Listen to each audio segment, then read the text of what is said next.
অন্তরখানা নরম হতেই হবে, যত পাষাণ দিলের মানুষ হোক না কেন, তার চোখ দিয়ে পানি ঝরবেই ঝরবে 100%। এই যে দেখছেন না, আমি তো শুধুমাত্র একটু টাচ দিচ্ছি, তাই কত বড়সের চোখে পানি চলে এসেছিল। কথা ঠিক কিনা ভুল বলেন? আমারও চোখ দিয়ে 1-2 টোপা পানি অলরেডি বেরিয়ে গিয়েছিল, আপনারা খেয়াল করেছেন হয়তো। কেন? এই মহরমের ওয়াজ এমন একটা ওয়াজ, মনে পড়লেই হৃদয়ে দাগ কাটে, অন্তরখানা ফেটে যায়, কলিজায় কম্পন হয়। কথা বুঝে আসছে?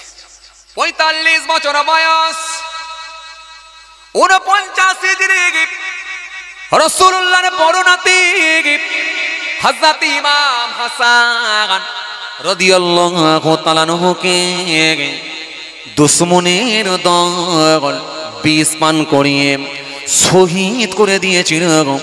হুজুর শহীদি মওত বরণ করেছিলেন। হুজুর আমার ইন্তেকাল হয়ে গিয়েছিলেন। কেন আপনাদের জানা আছে, এজিদের পরামর্শ অনুযায়ী হযরত ইমাম হোসাইনের স্ত্রীকে দিয়ে হযরত ইমাম হোসাইনকে বিষ পান করানো হয়েছিল। বারে বারে বিষ পান করানো হয়েছিল। রাসূলুল্লাহর কলিজার টুকরা নাতিকে বিষ পান করানো হয়েছিল। একবার, দুবার, তিনবার বারে বিষ পান করানো হয়েছিল। কখনো পাত্রের মধ্যে দিয়ে বিষ খাওয়ানো হয়েছিল, কখনো খেজুরের বীজ ফেলে দিয়ে খেজুরের মধ্যে বিষ ঢুকিয়ে দিয়ে হযরত ইমাম হাসানকে বিষ পান করানো হয়েছিল। বিবাহ কেন্দ্রীয় বিষয়কে কেন্দ্র করে, বিবাহ সংক্রান্ত বিষয়কে নিয়ে জি রাসূলুল্লাহর বড় নাতিকে শহীদ করে দেওয়া হয়েছিল। জি, নবীর বড় নাতিকে শহীদ করে দেওয়া হয়েছিল। নবীর বড় নাতি স্ত্রী মদিনার একজন সুন্দরী মহিলা ছিলেন। জি, মদিনার দুশমন সহ্য করতে পারল।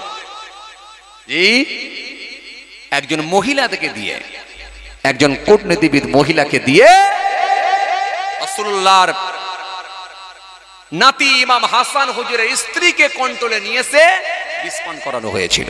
তুমি কেন এরকম গরিব ফকির একটা ছেলেকে বিবাহ করলে? তুমি মদিনার একজন সুন্দরী মহিলা, তোমার কত ভালো জায়গায় বিবাহ হবে, কত সুন্দর জায়গায় তোমার বিবাহ হবে। হ্যাঁ, মদিনার একজন তুমি সুন্দরী মহিলা, ভালো জায়গায় একটা বিবাহ হবে, যার অনেক অ্যাসেট থাকবে, অনেক অর্থ থাকবে, বাড়িতে অনেক গৃহপালিত পশু থাকবে, প্রাণী থাকবে। আর তুমি এরকম একটা গরিব ফকির একটা ছেলেকে তুমি বিবাহ করলে। বারবার ষড়যন্ত্র করে রাসূলুল্লাহর নাতির হযরত ইমাম হাসান রাদিয়াল্লাহু তাআলা আনহুর স্ত্রীকে যেভাবে হোক বুঝিয়ে, কলে বলে ছলে কৌশলে বুঝিয়ে নিয়ে ইমাম হাসান হুজুরকে বিষ পান করিয়ে দেওয়া হয়েছিল। বারে যখন বিষ পান করানো হয়েছিল, হুজুর বড় জয়ীফ হয়ে পড়েছিলেন, বড় দুর্বল হয়ে পড়েছিলেন। রাসূলুল্লাহর কলিজার টুকরা নাতি হযরত ইমাম হাসান রাদিয়াল্লাহু তাআলা আনহু তিনি নানা জানের মাজারে গিয়ে নানা জানের ওসিলা দিয়ে দোয়া চেয়েছিলেন। আল্লাহ পাক ওই বিষকে পানিও করে দিয়েছে, ওই বিষকে পানি করে দিয়েছে।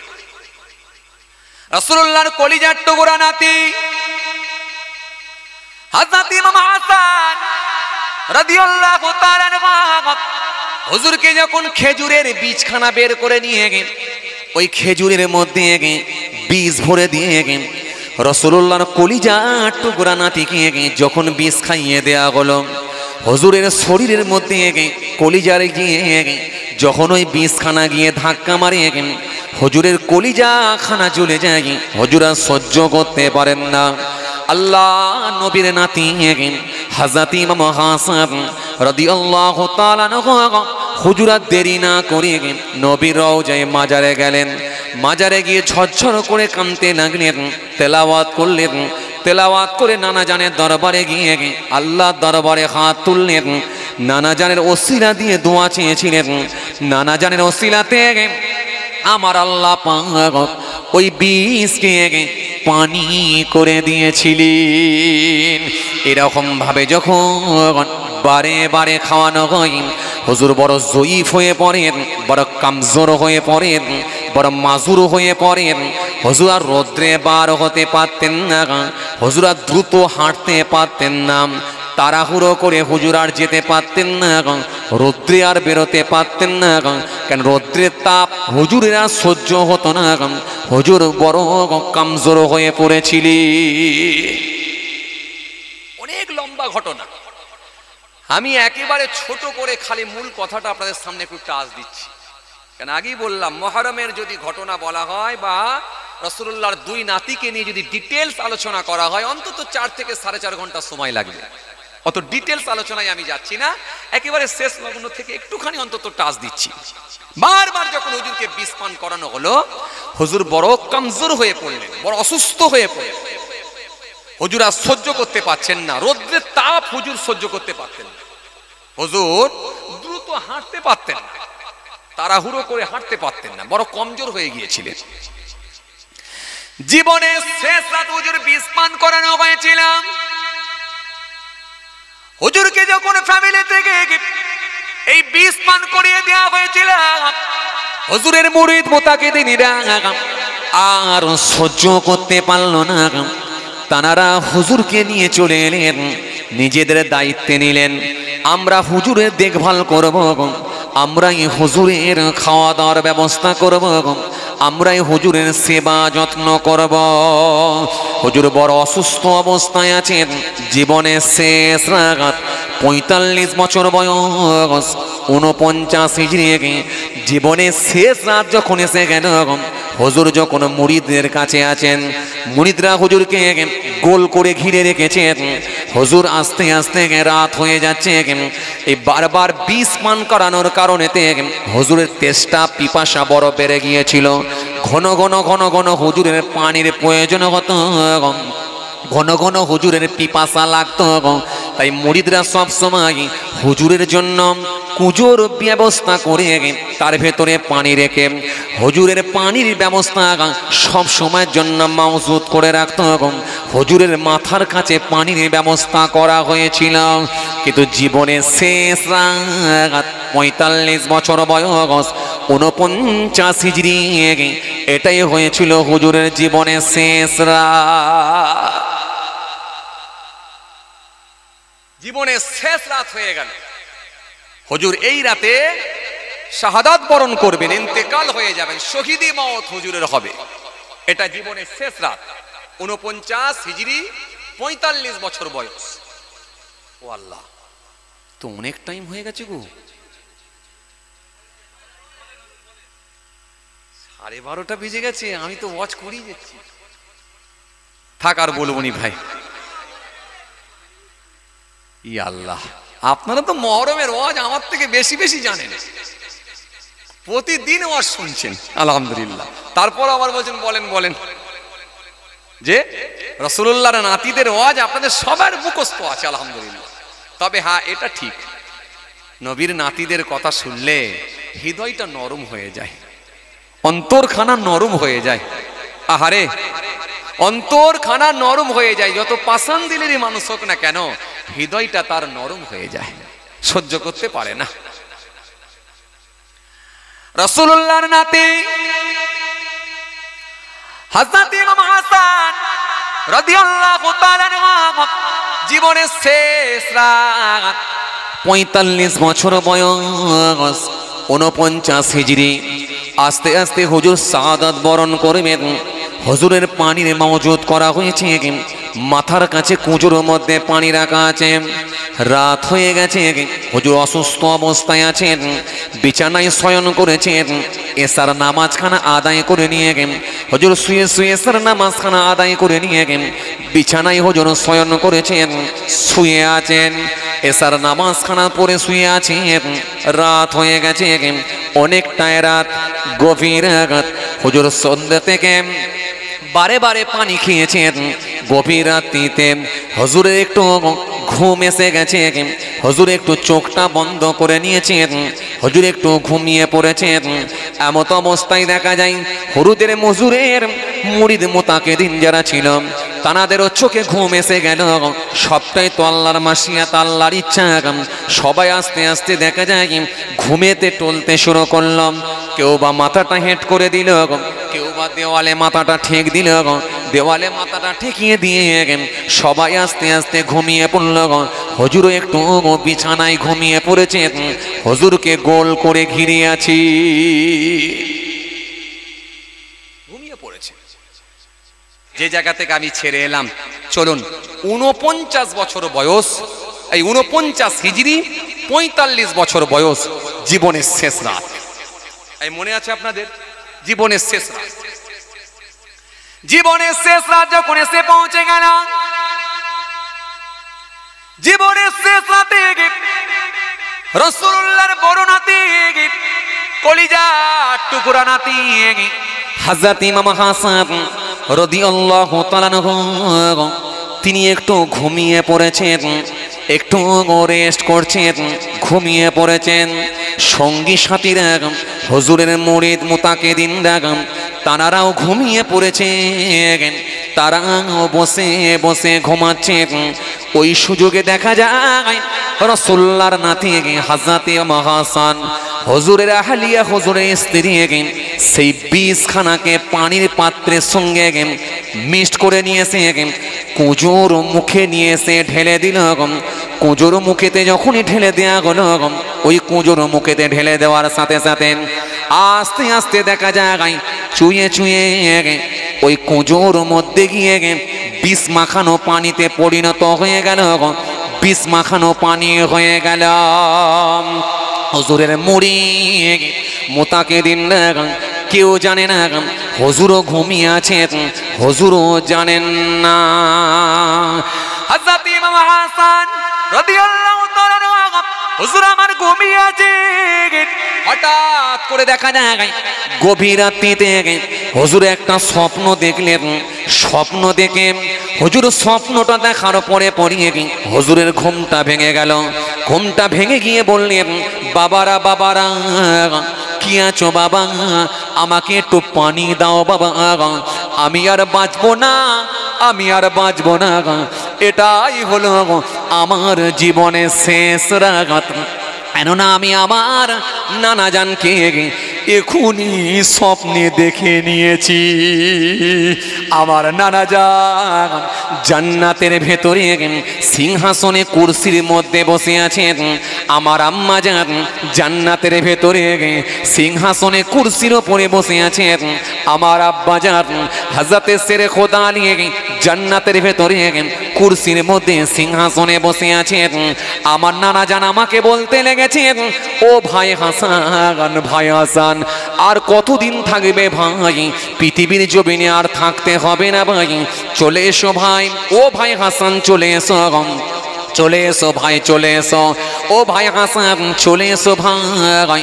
দেখো না তোমার আম্মা বসে আছে, দেখো না আমি তোমার নানা, আমিও সিংহাসনে চেয়ারে বসে আছি, কুরসিতে বসে আছি। তোমার আব্বা যেন বসে আছে, আর একটা চেয়ার ফাঁকা আছে, কুরসি ফাঁকা আছে। ও ভাই হাসান, এই কুরসিটা তোমার জন্য ভাই, আর পৃথিবীর জমিনে থাকতে হবে না ভাই, চলে এসো, চলে এসো। আল্লাহর জান্নাতের ভেতরে নানা নাতি একই সঙ্গে বসবাস করব। আরো জোরে বলেন, বাবারা বাবারা বাবারা, আমি আমার নানা জানকে স্বপ্নে দেখে নিয়েছি। আমার নানা জান আমাকে কুরসি দেখিয়েছেন, আমার নানা জান আমাকে চেয়ার দেখিয়েছেন। আমি বুঝে গেছি আর পৃথিবীতে আমি থাকবো না। বাবারা বাবারা, কি আছো বাবা? আমি বড় তেষ্টা লেগেছে, আমাকে বড় পিপাসা লেগেছে, আমাকে বড় তেষ্টা লেগেছে, কলিজা ফেটে যায়, এক গিলাস পানি পান করাও। আর পাশেই বসেছিল হুজুরের মুরিদেরা, হুজুরের খাদেম মুরিদ মুতাকিদিনরা, তারা গোল করে বসেছিলেন। আর তেনারা জানতেন না যে কুজোর ভেতরে বিষ ঢেলে দেওয়া হয়েছে। তেনারা না বুঝতে পেরে কুজোর সিলটা কেটে যখনই টাটকা পানি মনে করেন একটা পাত্রে ভরে দিয়ে হযরত ইমাম হাসান হুজুরকে দেয়া গেল। পিপাসায় হুজুর অস্থির হয়ে পড়েছিলেন। যখন এক ঢোকে পানিটা পান করতে লেগেছেন অনেকখানা, যেই পানিটা একেবারে ভিতরে গিয়ে কলিজায় পৌঁছে গেল, হযরত ইমাম হাসান আর তাকতে না পেরে ওই পানির পাত্রখানা নিয়ে জমিনের ওপরে ছুঁড়ে দিলেন। দিয়ে হুজুর দাম করে বিছানা থেকে নিচে পড়ে গেলেন, কাতলা মাছের মতো তরপাতে লাগলেন। বাবারা বাবারা বাবারা বাবারা বাবারা, আমাকে কি পানি পান করালে বাবা, আমার কলিজাটা জ্বলে যায়, পুড়ে যায় বাবা, আমি আর বাঁচবো না, আমি আর বাঁচবো না।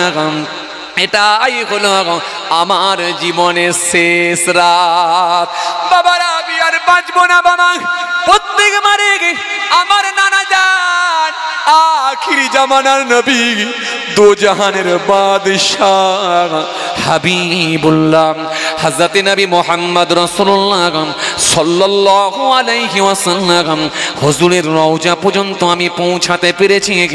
আজকে মনে হয় আর পৌঁছাতে পারবো না, এখনই আমি ইন্তেকাল হয়ে যাব।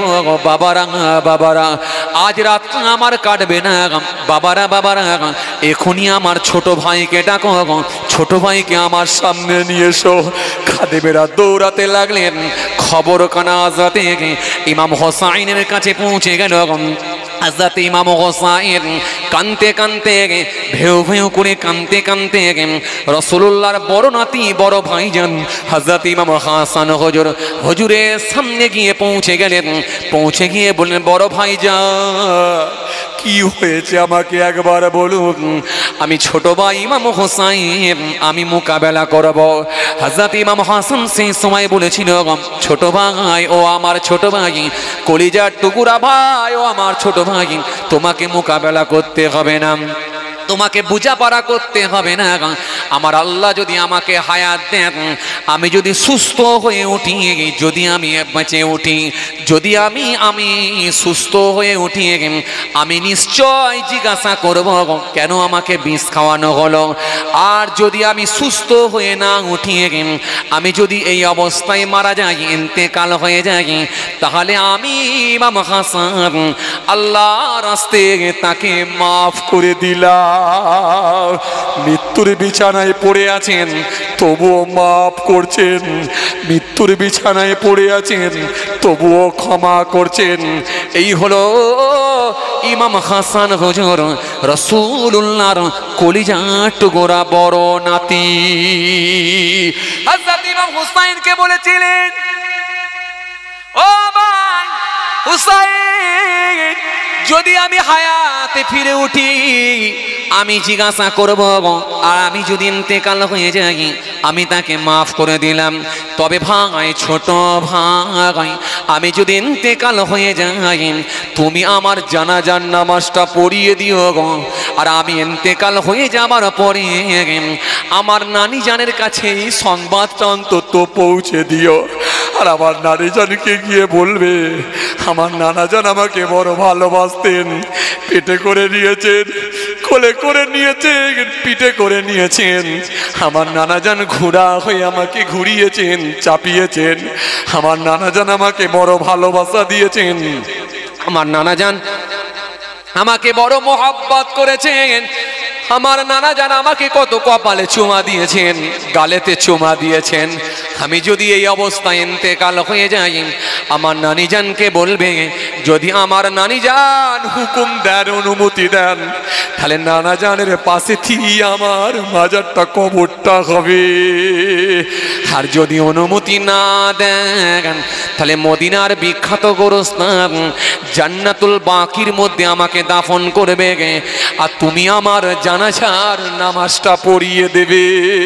হযরত ইমাম হাসান রাদিয়াল্লাহু তাআলা আনহু এই কথা বলে আস্তে আস্তে হুজুর চোখটা বন্ধ করলেন, কালেমা জিকির করলেন, লা ইলাহা ইল্লাল্লাহু মুহাম্মাদুর রাসূলুল্লাহ সাল্লাল্লাহু আলাইহি ওয়াসাল্লাম, লা ইলাহা ইল্লাল্লাহু মুহাম্মাদুর রাসূলুল্লাহ সাল্লাল্লাহু আলাইহি ওয়াসাল্লাম, লা ইলাহা ইল্লাল্লাহু মুহাম্মাদুর রাসূলুল্লাহ সাল্লাল্লাহু আলাইহি ওয়াসাল্লাম। এই কালেমা শরীফ পড়তে পড়তে হুজুর শহীদি মওত বরণ করলেন, শাহাদাত বরণ করলেন, ইন্তেকাল হয়ে গেলেন। ইন্না লিল্লাহি ওয়া ইন্না ইলাইহি রাজিউন।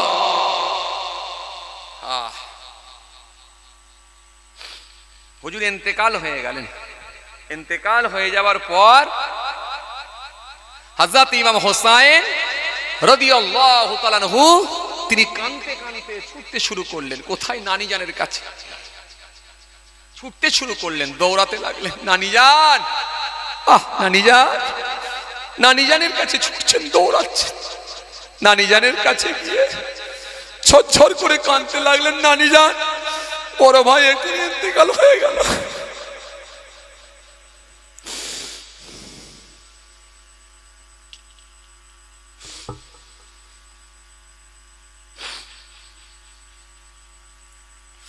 নানি জান, বড় ভাই এখনই ইন্তেকাল হয়ে গেল। বড় ভাই এখনই ইন্তেকাল হয়ে গেল। নানি জান, আম্মা জান হযরত আয়েশা সিদ্দিকা রাদিয়াল্লাহু তাআলা আনহা চমকে উঠলেন, লাফিয়ে উঠলেন। ভাই হুসাইন, কি খবর দিলে আমাকে? তোমার বড় ভাই আমারই ভাই, তোমার বড় ভাই ইন্তেকাল হয়ে গেল, কি খবর দিলে আমাকে? আম্মা জান মা আয়েশা সিদ্দিকা রাদিয়াল্লাহু তাআলা আনহা, আম্মা জানের মাথায় যেন মনে হলো যেন আকাশ ভেঙে পড়ে গেল। আম্মা জান কাঁদতে শুরু করলেন, ঝরঝর করে কাঁদতে লাগলেন। ভাই হুসাইন, কি খবর শোনালে? আহারে, তোমার ভাই তো আমারই ভাই, তোমার বড় ভাই তো আমারই বড় ভাই, তোমার বড় ভাই কিভাবে শহীদ হয়ে গেল? হযরত ইমাম হোসাইন বলতে লেগেছেন, ও নানি জান, এই কিছুক্ষণ আগে দুশমনের দল আমার বড় ভাইজানকে বিষ পান করিয়ে শহীদ করে দিয়েছেন। আমার বড় ভাইজান এখনই ইন্তেকাল হয়ে গেলেন। হুজুর আমার শহীদ মওত বরণ করেছেন। তবে নানি জান, শহীদ হওয়ার পূর্বে, ইন্তেকাল হয়ে যাবার পূর্বে আমাকে কয়েকটা কথা বলে গেছেন। এক নাম্বার হলো, বড় ভাইয়ের জানাজার নামাজটা আমি ইমাম হোসাইনকে আমাকে পড়াতে বলে গেছেন। আর বড় ভাইয়ের লাশটা দাফন করতে বলেছেন নানাজানের পাশে যদি আপনি হুকুম দেন। কেন নানাজান বড় ভালোবাসতেন, কপালে চুমা দিয়েছেন, গালেতে চুমা দিয়েছেন। নানাজান ঘোড়া হয়ে বড় ভাইকে পিঠে করে নিয়ে ঘুরেছেন। এই জন্য বাকি কবরের জীবনটা, বাকি কবরের পাটটা, পরকালটা, কবরের পাটটা নানাজানের পাশে বড় ভাইজান শুয়ে থাকতে চেয়েছেন। ও আমার নানি জান, যদি আপনি হুকুম দেন তাহলে নানি জান বড় ভাইজানকে নানাজানের পাশে দাফন করে দেব। নানি জান সেই সময় কাঁদতে কাঁদতে বললেন, ও আমার ভাই হুসাইন, ছুরি রেখে দাও ভাই, তোমার বড় ভাই আমারই ভাই, তোমার বড় ভাই আমারই ভাই। তোমার বড় ভাই যদি তোমার নানা জানের পাশে যদি ঘুমিয়ে থাকেন, এতে আমি আয়েশা তোমার নানি জান আমার কোনো আপত্তি ছিল না। কিন্তু তোমার নানা জান মৃত্যুর পূর্বে, ইন্তেকাল হওয়ার পূর্বে আমি আয়েশাকে কয়েকটা জায়গা দেখিয়ে দিয়ে গেছেন। তোমার নানা জান বলেছেন আমার পাশেতে একদিকে থাকবে হযরত আবু বকর সিদ্দিক রাদিয়াল্লাহু তাআলা আনহু, আর তারই পাশে থাকবে হযরত ওমর ফারুক রাদিয়াল্লাহু তাআলা আনহু। আর একটা জায়গা ফাঁকা থাকবে, আর একটা জায়গা ছাড়া থাকবেন। শেষ জামানায় মারিয়ম আসলামের পুত্র হযরত ঈসা রূহুল্লাহ 40 বছর পৃথিবীর জমিনে জীবনযাপন করবেন। 40 বছর তিনি হায়াতে থাকবেন। এরপরে যখন ইন্তেকাল হবেন, মৃত্যুবরণ করবেন, ইন্তেকাল হয়ে যাওয়ার পরে ওই মারিয়ম আসলামের পুত্র হযরত ঈসা রূহুল্লাহ তিনারও কবরটা হবে তোমার নানা জানের পাশেতে। ও ভাই হোসাইন, এছাড়া তো আর কোনো জায়গা নাই। একদিকে শুয়ে আছেন আবু বকর, হযরত ওমর ফারুক। ও ভাই হোসাইন, আর একটা জায়গা ফাঁকা আছে মারিয়ম আসলামের পুত্র হযরত ঈসা রূহুল্লাহর জন্য। এছাড়া তো আর কোনো জায়গা নাই। আর তোমার নানাজান তো এই উল্লেখ করে দিয়ে গেছেন, এছাড়া আমার তো কোনো আপত্তি ছিল না, কারণ তোমার ভাই মানে আমারই ভাই। তাই হযরত ইমাম হোসাইন রাদিয়াল্লাহু তাআলা আনহু তিনি ব্যাপারটা সব বুঝে নিয়ে থাকতে না পেরে মদিনার হাজারো হাজারো মানুষকে নিয়ে বিরাট বড় জানাজান নামাজখানা আদায় করলেন। ফার্জে কিফায়ার নামাজখানা পড়ে নিয়ে নামাজখানা পড়িয়ে দিয়ে ফার্জে কিফায়ার নামাজখানা আদায় করে নিয়ে মদিনার হাজারো হাজারো মানুষকে নিয়ে কাঁধে করে বড় ভাইয়ের লাশকে নিয়ে মদিনার বিখ্যাত গোরস্থান জান্নাতুল বাকির মধ্যে গিয়ে দাফন করে দিয়েছিলি। কথা কিছু বুঝতে পারছেন? এইভাবে বড় ভাই হযরত ইমাম হাসান রাদিয়াল্লাহু তাআলা আনহু তিনি ইন্তেকাল হয়ে গেলেন। হায়াতে রইলেন ছোট ভাই একা। হযরত ইমাম হুসাইন রাদিয়াল্লাহু তাআলা আনহু মনটা বড় খারাপ।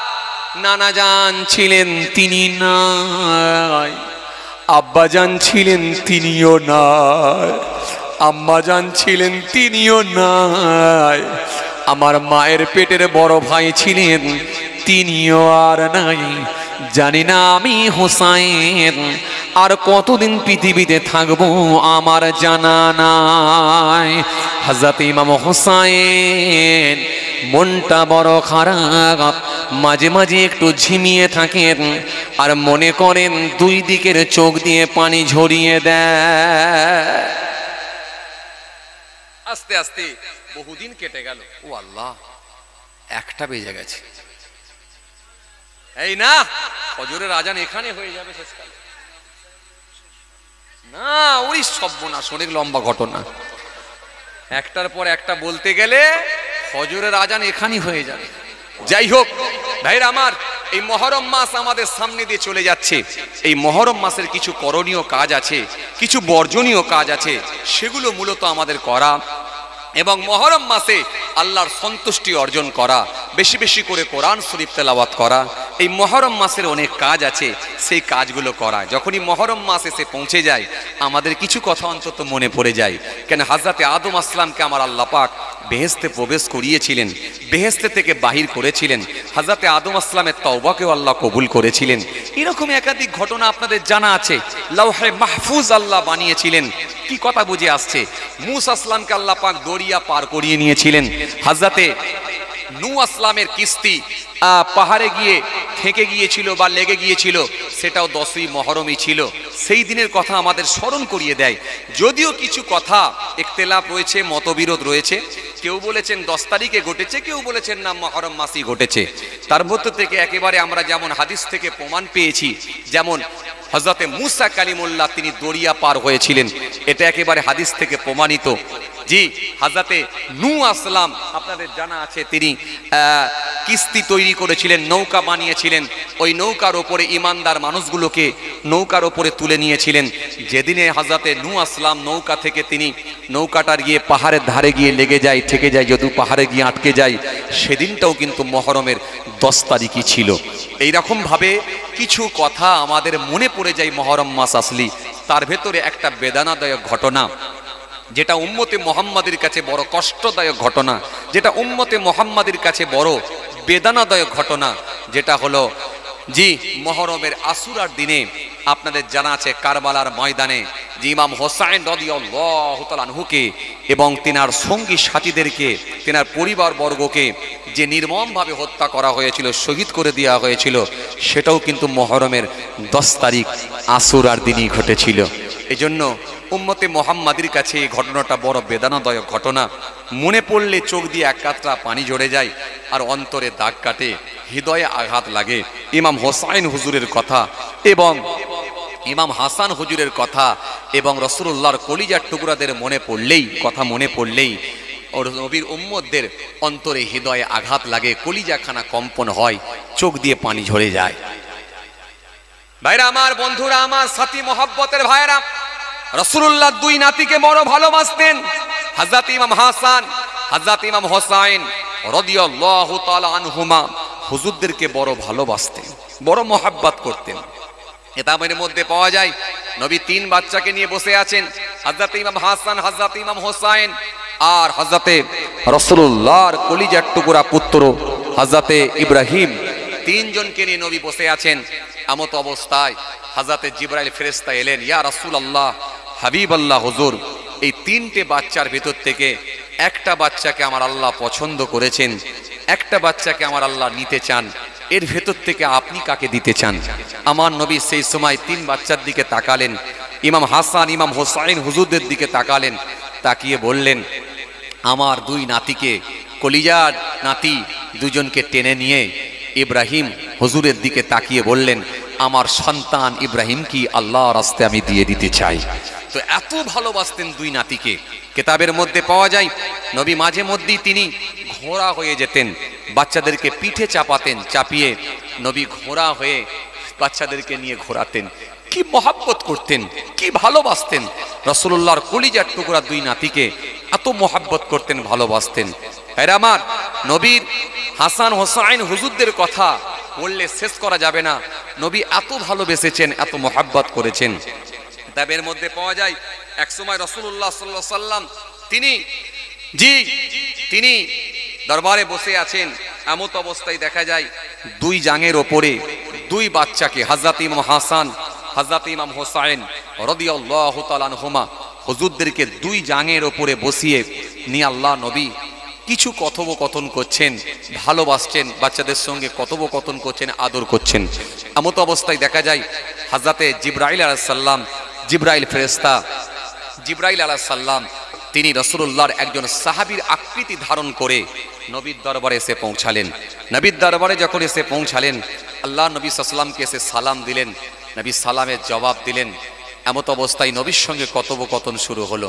হঠাৎ করে দেখা যায় 2 বাচ্চা আর ঠিক না থাকতে পেরে হযরতে জিবরাইল আলাইহিস সালামের হাতগুলোতে একটু গিয়ে ঘষাঘষি করতে লেগেছেন, পকেটে গিয়ে, কোমরে গিয়ে, পকেটে গিয়ে হাত দিতে লেগেছেন, যেন কিছু একটা খোঁজাখুঁজি করছেন।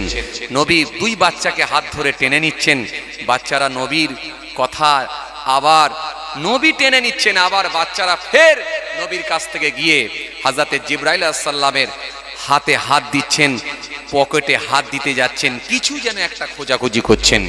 যখন এই রকম কয়েকবার হয়েছে, হযরতে জিবরাইল ফেরেশতা বললেন, ইয়া রাসূলুল্লাহ, হাবিবাল্লাহ হুজুর, এই বাচ্চাগুলো যেন মনে হচ্ছে কিছু একটা খুঁজছে।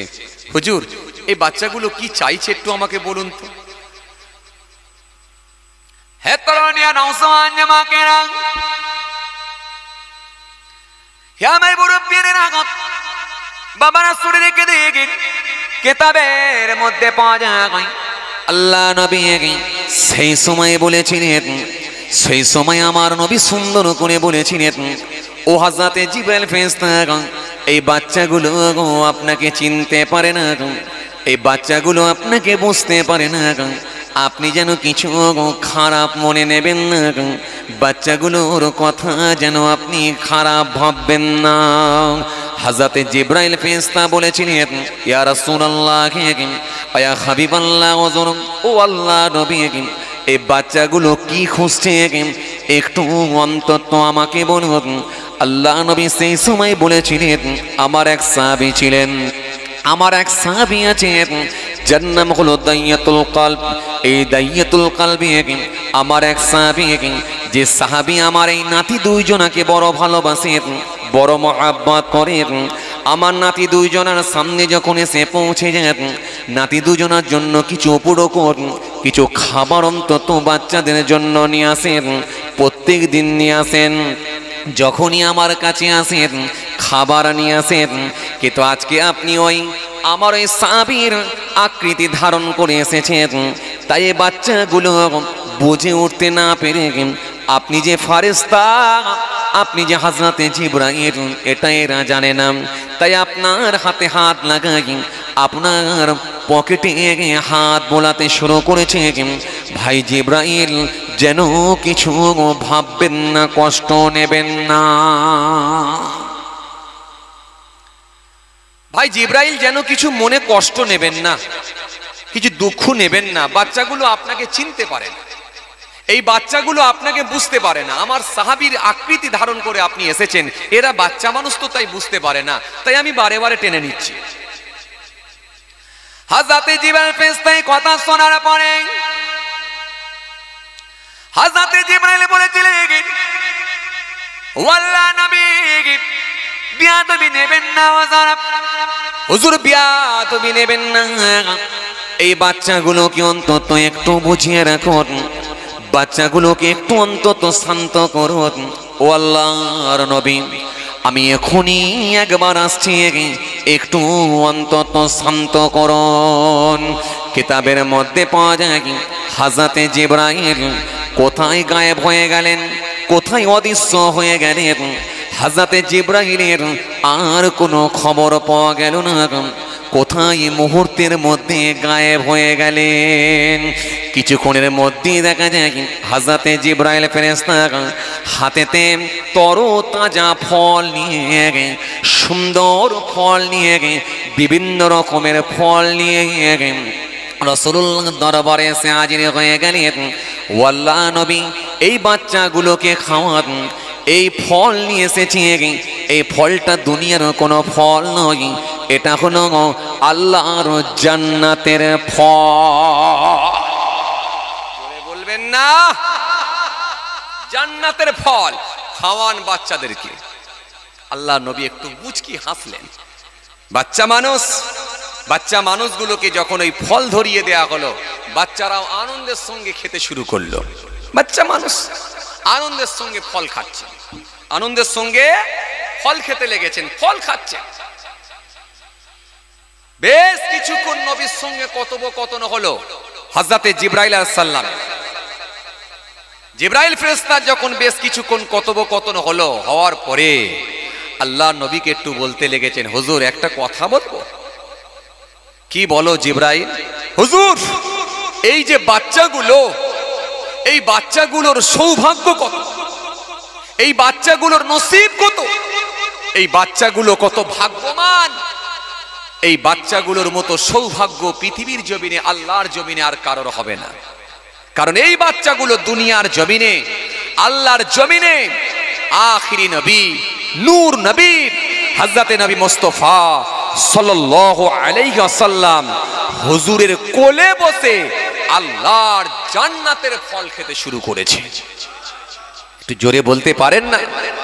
হুজুর, যে জান্নাত আল্লাহ দান করেন কাকে? মারা যাবার পর, ইন্তেকাল হয়ে যাবার পর যে মানুষটা ঈমানদার, তাকে আল্লাহ জান্নাত দেবেন বলে আল্লাহ ঘোষণা দিয়েছেন। কোরআন শরীফের মধ্যে আল্লাহ বলেছেন, ইন্নাল্লাযীনা আমানু ওয়া আমিলুস সলিহাত কানাত লাহুম জান্নাতুল ফিরদাউসে নুজুলা। নিশ্চয় যারা ঈমান এনেছে আর পৃথিবীর জমিনে সৎ কর্ম, ভালো কাজগুলো করেছে, আমি আল্লাহ কথা দিচ্ছি তাদের জন্যই রয়েছে আমার জান্নাতুল ফিরদাউস। জোরে বলবেন না? আবার অন্য জায়গায় আল্লাহ বললেন, কি বললেন? জান্নাত আমি দেব। ইন্নাল্লাযীনা আমানু ওয়া আমিলুস সলিহাত লাহুম জান্নাতুন তাজরি মিন তাহতিহাল আনহার যালিকাল ফাওজুল কাবীর। আমি আল্লাহ পাক জান্নাত দেব। কাদেরকে? ওই মানুষগুলোকে। কাদেরকে? নিশ্চয় যারা ঈমান এনেছে, সৎ কর্ম, ভালো কাজগুলো করেছে, আমি আল্লাহ তাদেরকে জান্নাত দেব, যে জান্নাতের তলদেশ দিয়ে প্রবাহিত হবে নহর। জোরে বলতে পারেন না? আরো জোরে হয় না? জান্নাত আমি আল্লাহ দেব, জান্নাতের তলদেশ দিয়ে প্রবাহিত হবে নহর। যে নহর প্রবাহিত হবে জান্নাতের তলদেশ দিয়ে, জান্নাতের তলদেশ দিয়ে প্রবাহিত হবে নহর। যে জান্নাতটা এমনই জান্নাত, সারা পৃথিবীতে, গোটা পৃথিবীর মানুষ যদিও চাই জান্নাতের মতো একটা বাংলো বানাবো, জান্নাতের মতো বাংলো বানাবেন কারোর ক্ষমতা হবে না। সারা ভারতবর্ষের জমিনে সব থেকে যিনি ধনী লোক, তিনিও জান্নাতের মতো একটা বাংলো বানাতে পারবে না। সারা পৃথিবীর জমিনে যে কোনো কান্ট্রি, যে কোনো দেশের দিকে তাকান না কেন, জান্নাতের মতো বাংলো বানাবার ক্ষমতা আল্লাহ কারোর দেন নিয়ে, অথচ আমার আল্লাহ কথা দিয়েছেন, আমার আল্লাহ ওয়াদা দিয়েছেন, নিশ্চয় যারা ঈমান আনবে আর পৃথিবীর জমিনে সৎ কর্ম ভালো কাজগুলো করবে, আমি আল্লাহ কথা দিচ্ছি তাদেরকে জান্নাত দেব, যে জান্নাতের তলদেশ দিয়ে নহর প্রবাহিত হবে। হতে পারে সেটা মধুর নহর, হতে পারে সেটা সারাবের নহর, হতে পারে সেটা পানির নহর, হতে পারে সেটা দুধের নহর। যে জান্নাত এমন বাংলো, একটা করে সোনার ইট, একটা করে রূপার ইট, একটা করে সোনার ইট, একটা করে রূপার ইট দিয়ে বাংলো বানানো হবে। যে জান্নাতের মাটিটা হবে ময়দার থেকে বেশি সাদা, আর ভেতরে ঢুকে গেলে এত আরাম লাগবে না আর কোনো আমল বাবা। যে জান্নাত আমার আল্লাহ দেবেন বলে ওয়াদা দিয়েছেন, ওখানে ভেতরে ঢুকে গেলে আর কোনো ধর্ম লাগবে না, আর কোনো কর্ম লাগবে না। মানুষ যদি একবার ইচ্ছা লাগে, যেটা আপনার খেতে ইচ্ছা লাগবে সেটাই আপনার সামনে হাজির আল্লাহ করে দেবে। আপনি যেটা খেতে ইচ্ছা পোষণ করবেন সেটাই আপনার সামনে পৌঁছে যাবে। আপনি মনে রাখবেন, জান্নাতের আপেল দুনিয়ার আপেল একই আপেল, কিন্তু স্বাদ আলাদা, টেস্ট আলাদা। জান্নাতের আঙুর দুনিয়ার আঙুর কিন্তু একই, কিন্তু স্বাদ আলাদা, টেস্ট আলাদা, সাইজ আলাদা। কিন্তু ওটাও আপেল হবে, এটাও আপেল, ওটাও আঙুর হবে, এটাও আঙুর হবে, ওটাও বাদানা হবে, এটাও বাদানা হবে, ওটাও লেবু হবে, এটাও লেবু হবে, কিন্তু টেস্ট স্বাদ সম্পূর্ণ আলাদা হয়ে যাবে। যাতে করে মানুষের সুবিধার্থে, কেন মানুষ ওখানের আপেল এখানের আপেল যদি একই রকমের না হয় মানুষ তো চিনতে পারবে না। এই জন্য কারোর ইচ্ছা লাগতে পারে আমি আপেল খাবো, ওই আপেলটা আল্লাহ হাজির করে দেবে, হাজির হয়ে যাবে মুহূর্তের মধ্যে, কিন্তু ওর টেস্ট স্বাদ সম্পূর্ণ আলাদা হবে। পৃথিবীর আপেলের সঙ্গে আর জান্নাতের আপেলের কোনো মিল থাকবে না, স্বাদের ক্ষেত্রে মজার ক্ষেত্রে সম্পূর্ণ আলাদা হয়ে যাবে। এখন আপনার ইচ্ছা লাগতে পারে আঙ্গুর খাবো, কথা বলে না, ইচ্ছা লাগতে পারে না যে আঙ্গুর খাবো, কিন্তু আপনি পৃথিবীর জমিনে যে আঙ্গুর দেখেছেন, এখন যদি সেখানে ওই একই ডিজাইনের আঙ্গুর যদি না হয়, তাহলে তো আপনি নিজেও গুলিয়ে ফেলবেন যে আসলে এটা আঙ্গুর না অন্য কিছু। এই জন্য দুনিয়ার ফলের সঙ্গে তার মিল থাকবে, কিন্তু স্বাদ সম্পূর্ণ আলাদা হয়ে যাবে, মজা সম্পূর্ণ আলাদা হবে, গুণ সম্পূর্ণ আলাদা হবে। এটা দুনিয়ার খাবারের সঙ্গে মিলবে না, যেটা একবার খেলে দ্বিতীয়বার আর ইচ্ছাই লাগবে না, এত টেস্টফুল খাবার। জি, নবী একবার দরবারে বসে আছেন, সাহাবীদের সঙ্গে কথোপকথন করছেন, কথাবার্তা বলছেন। হঠাৎ করে দেখা যায় আল্লাহ নবী একটু মুচকি হাসলেন, হেসে হাতখানাকে ওপর দিকে উত্তোলন করলেন, ওপর দিকে তুললেন, মুহূর্তের মধ্যে আবার হাতখানাকে নামিয়ে নিলেন, মুহূর্তের মধ্যে হাতখানাকে টেনে নিলেন। টেনে নিয়ে নবীর মুখটা একটু শুকিয়ে গেল, মনটা একটু খারাপ হয়ে গেল। সাহাবাই কেরামের এই দৃশ্য, নবীর ফেসটা দেখে সাহাবাই কেরামের একটু কনফিউজের মধ্যে পড়ে গেলেন, একটু কনফিউজের মধ্যে পড়ে গেলেন, একটু চিন্তিত হয়ে পড়লেন যে হঠাৎ করে নবী ওপর দিকে হাত তুললেন, তুলে একবার মুচকি হাসলেন, আবার হাত টেনে নিলেন, টেনে নিয়ে নবীর মুখটা ফেসটা চেঞ্জ হয়ে গেল। কেন? মুখ ফেস যখন চেঞ্জ হয়, একটা মানুষের মুখটা ফেসটা যখন তার লুকটা যখন চেঞ্জ হয়ে যায়, তখন মানুষটাকে অনেকটা ধারণা করা যায় যে মানুষটা কি বুঝতে চাইছে বা কি বলতে চাইছে। দেখবেন খোশ মেজাজে থাকলে তার মুখে দেখবেন হাসি হাসি ভাব, তখন মানুষটা খুব খুশিতে আছে বা শান্তিতে আছে। আবার যখন দেখবেন লোকটা খুব রাগান্বিত হয়ে গেছে বা রেগে গেছে, কারোর ওপরে রাগ হয়ে গেছে, তার মধ্যে একটা গুসা রাগ তৈরি হয়েছে, রাগ তৈরি হয়ে গেলে দেখবেন ফেসটা তার আলাদা হয়ে যায়, হয় না? তার চেহারাতে কিন্তু ফুটে উঠে সে রেগে আছে না সে কি বলে আনন্দের মধ্যে আছে, তার চেহারাই কিন্তু পরিষ্কার হয়, ফুটে ওঠে। নবী যখন একবার মুচকি হেসেছেন, হাতখানাকে তুলেছেন, আবার হাতটা নামিয়ে নিলেন, নামিয়ে নেওয়ার সাথে সাথে নবী আবার কি বলে মুখের ফেসটা পাল্টে গেল। সাহাবায়ে কেরামের একটু টেনশনের মধ্যে পড়ে গেলেন, একটু চিন্তিত হলেন। আল্লাহ নবী সাল্লাল্লাহু আলাইহি ওয়াসাল্লামকে জিজ্ঞাসা করলেন, ইয়া রাসূলুল্লাহ, হাবিব আল্লাহ, হুজুর বিয়াদবি নেবেন না, একটু বলবো হুজুর? কি বলো আমার সাহাবীরা, ও আল্লাহর নবী, একবার আপনার মুখের দিকে তাকালাম, আপনি বড্ড হাসি হাসি মুখ, হাতখানাকে উপর দিকে তুললেন, মুহূর্তের মধ্যে দেখলাম আবার হাতটাকে নামিয়ে নিলেন, মুহূর্তের মধ্যে দেখলাম আবার হাতটাকে টেনে নিলেন। এই হাতটাকে টেনে নিলেন, নিয়ে দেখলাম আপনার ফেস, মুখটা, চেহারার আকৃতি বা ফেসটা, লুকটা আপনার পাল্টে গেল, যেন আপনি বড় নারাজ হয়ে গেলেন, অসন্তুষ্ট হয়ে গেলেন। হুজুর, এই দুরকম হয়ে গেল কেন? আমরা বুঝে উঠতে পারলাম না, যদি একটু ব্যাপারটা বুঝিয়ে বলতেন। কথা শুনছেন বাবাজি? এই কথা শুনছেন? জি, যদি একটু বুঝিয়ে বলতেন। আমি বেশি সময় করব না, অল্প সময় কিছু আলোচনা করছি, একটু খেয়াল করেন। জি হুজুর, যদি একটু বুঝিয়ে বলতেন। আল্লাহ নবী সেই সময় বলেছিলেন, ও আমার সাহাবীরা, শুনে রেখে দাও, আমি হলাম নবী, আমি হলাম রাসূল, আমাকে আমার আল্লাহ যা জানান তোমাদেরকে তা জানান না, আমাকে আমার আল্লাহ যা দেখান তোমাদেরকে তা দেখান না। বাবা সাহাবীরা, দরবারে বসে তোমাদের সঙ্গে কথোপকথন করছিলাম, কথাবার্তা বলছিলাম, হঠাৎ করে আমার আল্লাহ হযরতে জিবরাইল ফেরেশতাকে দিয়ে জান্নাতটা আমাকে দেখিয়ে দিলেন। জোরে বলবেন না? আরো জোরে হয় না? জান্নাতটা যখন আমি দেখতে পেলাম, আমার মনে আনন্দ জেগে উঠল, আমি বড় খুশি হয়ে গেলাম। ও আমার সাহাবীরা, শুনে রেখে দাও, জান্নাতের আঙুর আমার আল্লাহ, জান্নাতের আঙুর গুলো, জান্নাতের আঙুরের গাছ হযরতে জিবরাইল ফেরেশতা আমার সামনে দেখালেন। যখনই আমি জান্নাতের টাটকা আঙুর দেখতে পেলাম, কি সুন্দর আঙুর, একটা খেতে পারলে জান ঠান্ডা হয়ে যাবে, এই কথা মনে করে যখন আঙুরের দিকে আমি তাকিয়ে দেখলাম, জান্নাতের আঙুরখানা দেখে আমি রাসূলুল্লাহ আর সহ্য করতে পারলাম না, আমি আমার হাতকে উত্তোলন করলাম, হাতখানাকে তুলে ধরলাম, হাতখানাকে তুলে ধরে যখনই আমি আঙুরখানা পাড়তে গেলাম, হঠাৎ করে দেখা যায় ওই জান্নাতের আঙুরখানা, ওই জান্নাতখানা কোথায় সরে গেল। মুহূর্তের মধ্যে আমার সামনে জাহান্নামটা দেখানো হলো।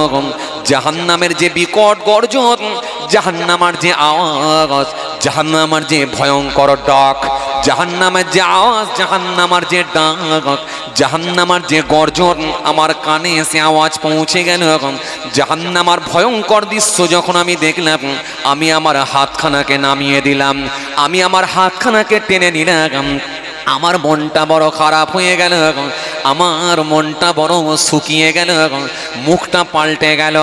ও আমার সাহাবীরা, শুনে রেখে নাও, কেননা আমার আল্লাহ পাক জাহান্নামটা বানিয়েছে ক্রোধ দ্বারা, রাগ দ্বারা, গুসা দ্বারা জাহান্নাম বানিয়েছেন।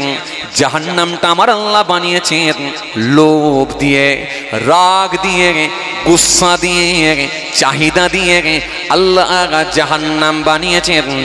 এই জন্য পৃথিবীর মানুষ, যে মানুষগুলো এই জিনিসগুলোকে বর্জন করতে পারবে, তার লোভকে সে কন্ট্রোল করতে পারবে, চাহিদা থেকে সে বিরত থাকতে পারবে, দুনিয়ার মোহ থেকে নিজেকে লুকিয়ে নিতে পারবে, দুনিয়ার মোহ থেকে দিনকে বাঁচাতে পারবে। যদি সে অন্যায় কাজগুলো থেকে বিরত থাকতে পারে, তাহলে জাহান্নামের আগুন থেকে সে বাঁচতে পারবে। কেন জান্নাতটা আমার আল্লাহ বানিয়েছেন শান্তি দিয়ে, সুখ দিয়ে, আরাম দিয়ে, ভালোবাসা দিয়ে জান্নাত আল্লাহ বানিয়ে দিয়েছেন। যে জান্নাত সর্বসময়, জান্নাত সর্বসময়, জান্নাত সর্বসময় আকাঙ্ক্ষা করে, আশা করে আমার ভেতরে ভালো মানুষগুলো আসুক, আমার ভেতরে ভালো মানুষগুলো আসুক, আমার ভেতরে ভালো মানুষগুলো আসুক। জান্নাত সর্বসময় ইচ্ছা পোষণ করে, আকাঙ্ক্ষা করে আমার ভেতরে ভালো মানুষগুলো আসুক। এই জন্য ভালো মানুষ, স্বচ্ছ মানুষগুলো জান্নাতে যাবে। ও আমার সাহাবীরা, শুনে রাখো, ওই আঙুর যখন আমি দেখেছিলাম হাতখানাকে উত্তোলন করেছিলাম, আর যখন আঙুরটা সরিয়ে দেওয়া হয়েছিল হাতটাকে আমি নামিয়ে নিয়েছিলাম। তবে আমার সাহাবীরা শুনে রেখে দাও, জেনে রেখে দাও, যদি ওই আঙুরের ভেতর থেকে একটা আঙুর যদি আমি পেরে নিতে পারতাম, একটা আঙুর যদি আমি এগিয়ে নিয়ে আসতে পারতাম, তাহলে সারা পৃথিবীর জমিনে তোমরা পৃথিবীর মানুষ আল্লাহর জমিনে বসে বসে ওই আঙুর খানা খেতে পারত। কিন্তু জান্নাতের আঙুর দুনিয়ার মানুষ পাবে না, তাই আমার আল্লাহ সরিয়ে দিয়েছিলেন। একমাত্র স্পেশাল করে আল্লাহ খাইয়েছিলেন কানাদেরকে রাসূলুল্লাহর দুই নাতি, কলিজার টুকরা নাতি হযরত ইমাম হাসান, হযরত ইমাম হোসেন রাদিয়াল্লাহু তাআলা আনহুমা। কথা কিছু বুঝতে পারছেন? সেই প্রথমের দিকে ফিরে এলাম, যেখান থেকে বলতে বলতে বলতে বলতে আমি এত দূর চলে এলাম। জান্নাত প্রসঙ্গ এসে গেল বলে তাই একটু টাচ করলাম। এমন বাংলো আল্লাহ জান্নাতি মানুষদেরকে দেবেন, পৃথিবীর জমিনে, গোটা পৃথিবীর জমিনে এই বাংলো বানাবার মতো কারোর ক্ষমতা হয় না, হবে না। সারা ভারতবর্ষের জমিনে যদি আপনি খুঁজে দেখেন, এই ভারতবর্ষের জমিনে সব থেকে ধনী লোককে বলেন আম্বানি, মুকেশ আম্বানি। বাংলাদেশ যদি আপনি খুঁজে দেখেন, পাশের দেশ বাংলাদেশ, বাংলাদেশের জমিনে সব থেকে ধনী লোককে জানা নাই। চলুন জাপানের দিকে যদি তাকান, জাপানের জমিনে সব থেকে ধনী লোককে জানা নাই, বাদ দেন, তাকান তাকান।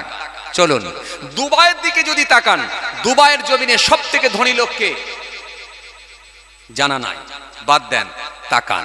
বলবেন হুজুর দুবাইয়ের লোক তো আমি নই, আর আমার জানারও কোনো দরকার নাই।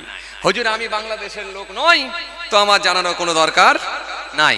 হুজুর আমি আমেরিকার লোক নই, তো আমার জানানোর কোনো দরকার নাই। তাই ভারতের লোক ভারতটাই জেনেছি, একদম ঠিক। এই আপনাদের উপরে কোনো কথা বলার জায়গা নাই, যেহেতু আমি আমার দেশকে নিয়ে ভাবি আর আমার বাংলাকে নিয়ে ভাবি। আমি এই দেশ ভারতবর্ষ আমার দেশ, এই দেশকে নিয়ে আমি গর্ববোধ করি। এই দেশেতেই জন্মগ্রহণ করেছি, আর আল্লাহ যখন ডাকবেন এই দেশেতেই মৃত্যুবরণ করব। দেশকে নিয়ে আমি গর্ববোধ করি, তাই আজকে আমরা বুক ফুলিয়ে বলতে পারি, এই দেশকে স্বাধীন করতে গিয়ে, এই দেশকে স্বাধীন করতে গিয়ে বহু মুসলমান জীবন দিয়েছে, বহু হিন্দু ভাই জীবন দিয়েছে, বহু মানুষ তারা জীবন দিয়েছে, প্রাণ দিয়েছে, জীবনকে উৎসর্গ করে তারা এই দেশকে স্বাধীন করতে পেরেছে। কথা ঠিক কিনা ভুল বলে? বহু আলেম ওলামা হাফেজ তারা দেশের জন্য জীবন দিয়েছে। তাই কম বেশি প্রায় ৯৫,০০০-এর কাছাকাছি মানুষের নাম পাওয়া যায়, ৯৫,০০০-এর কাছাকাছি মানুষের নাম পাওয়া যায়।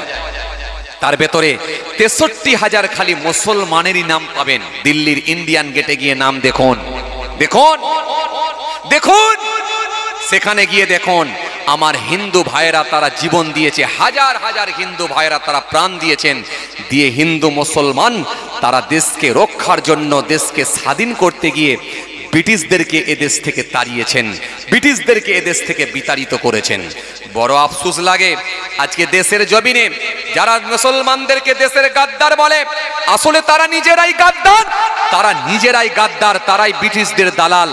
তাই এই দেশে তারা এখন দালালি করতে এসে হিন্দু মুসলমানের মধ্যে বিভেদ তৈরি করতে চেষ্টা চালাচ্ছে, সারা দেশে হিন্দু মুসলমানের মধ্যে বিভাজন তৈরি করার চেষ্টা চালাচ্ছে। শুধু একটা শ্রেণীর রাজনৈতিক দল, কিছু সংখ্যক মানুষ, তারা হিংসা ছাড়া আর তাদের মুখে কোনো কথা নাই।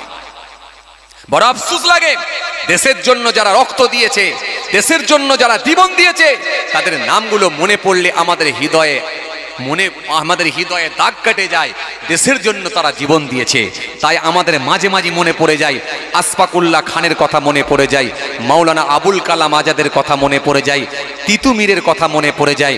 তাই আমাদের মনে পড়ে যায় রাজা রামমোহন রায়ের কথা মনে পড়ে যায়, ঈশ্বরচন্দ্র বিদ্যাসাগরের কথা আমাদের মনে পড়ে যায়, বিশ্বকবি রবীন্দ্রনাথ ঠাকুরের কথা আমাদের মনে পড়ে যায়, জি আমাদের মনে পড়ে যায়, জি শ্রী রামকৃষ্ণ দেবের কথা আমাদের মনে পড়ে যায়, যারা দেশের জন্য তারা সর্বসময় মানুষের জন্য সর্বসময় সম্প্রীতির কথা বলেছে, ভালোবাসার কথা বলেছে, আন্তরিকতার কথা বলেছে। এই বাংলার জমিনে, ভারতের জমিনে যাদের নামগুলো আজও পর্যন্ত স্বর্ণ অক্ষরে লেখা হয়ে গিয়েছে, আজকে মানুষ তাদেরকে ভুলে যাচ্ছে। ভুলে গিয়ে বিভাজনের রাজনীতি করে সব যেন ওলট পালট করে দেওয়ার চেষ্টা চালাচ্ছে।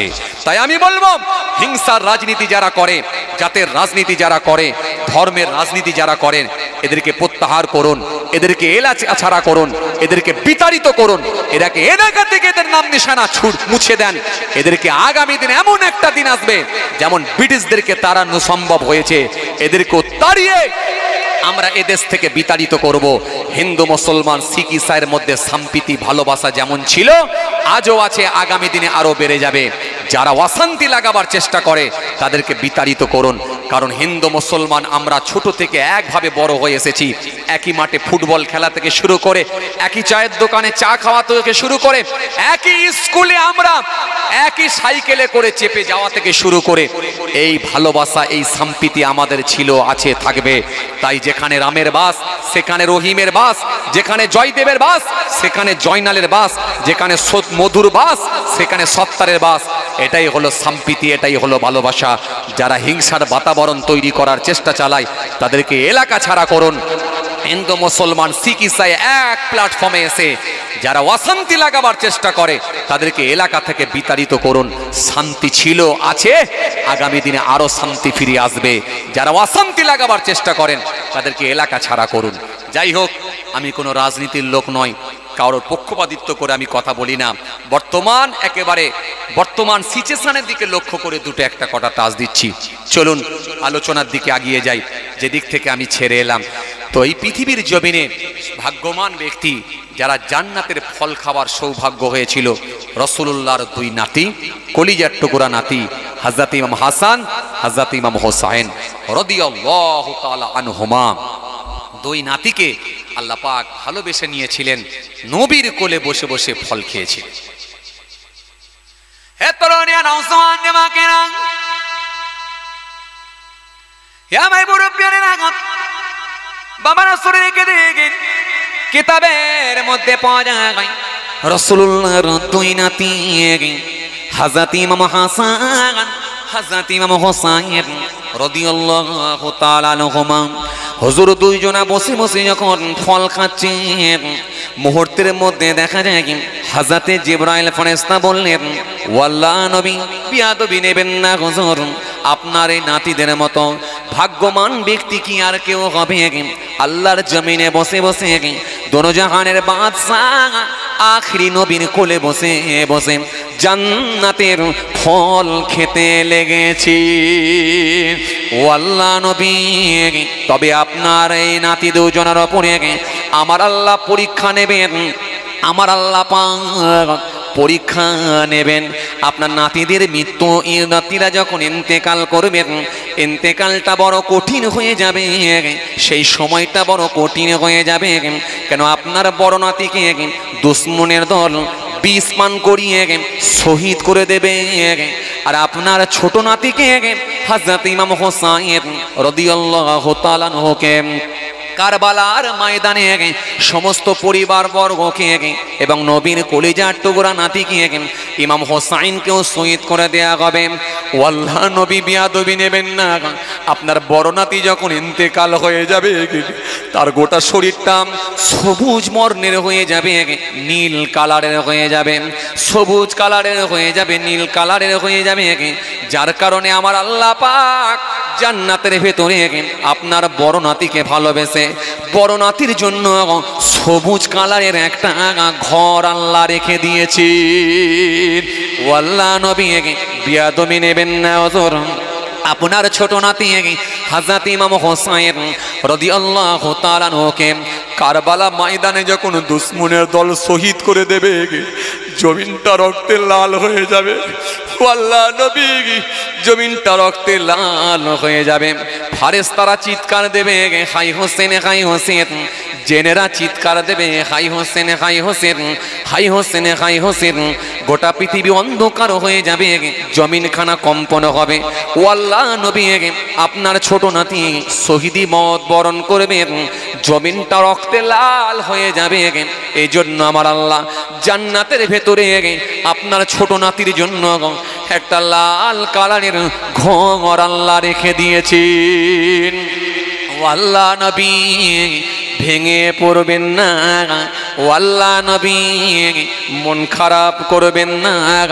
আপনার এই নাতি দুইজনের ওপরে কঠিন মুসিবত চলবে, কঠিন পরীক্ষা চলবে, কঠিন মুসিবত চলবে। ও আল্লাহ নবী, সেই দিনগুলো কিন্তু বড় কঠিন হয়ে যাবে। ও আল্লাহ নবী, ভেঙে পড়বেন না, মন খারাপ করবেন না। কারণ আমার আল্লাহ পাক কাল কিয়ামতের ময়দানে আপনার এই দুইজন নাতিদেরকে দেখিয়ে, কাল কিয়ামতের ময়দানে আপনার দুই নাতিকে দেখিয়ে কোটি কোটি উম্মতদেরকে আপনার ওসিলায় আল্লাহ জান্নাত করে দেবে।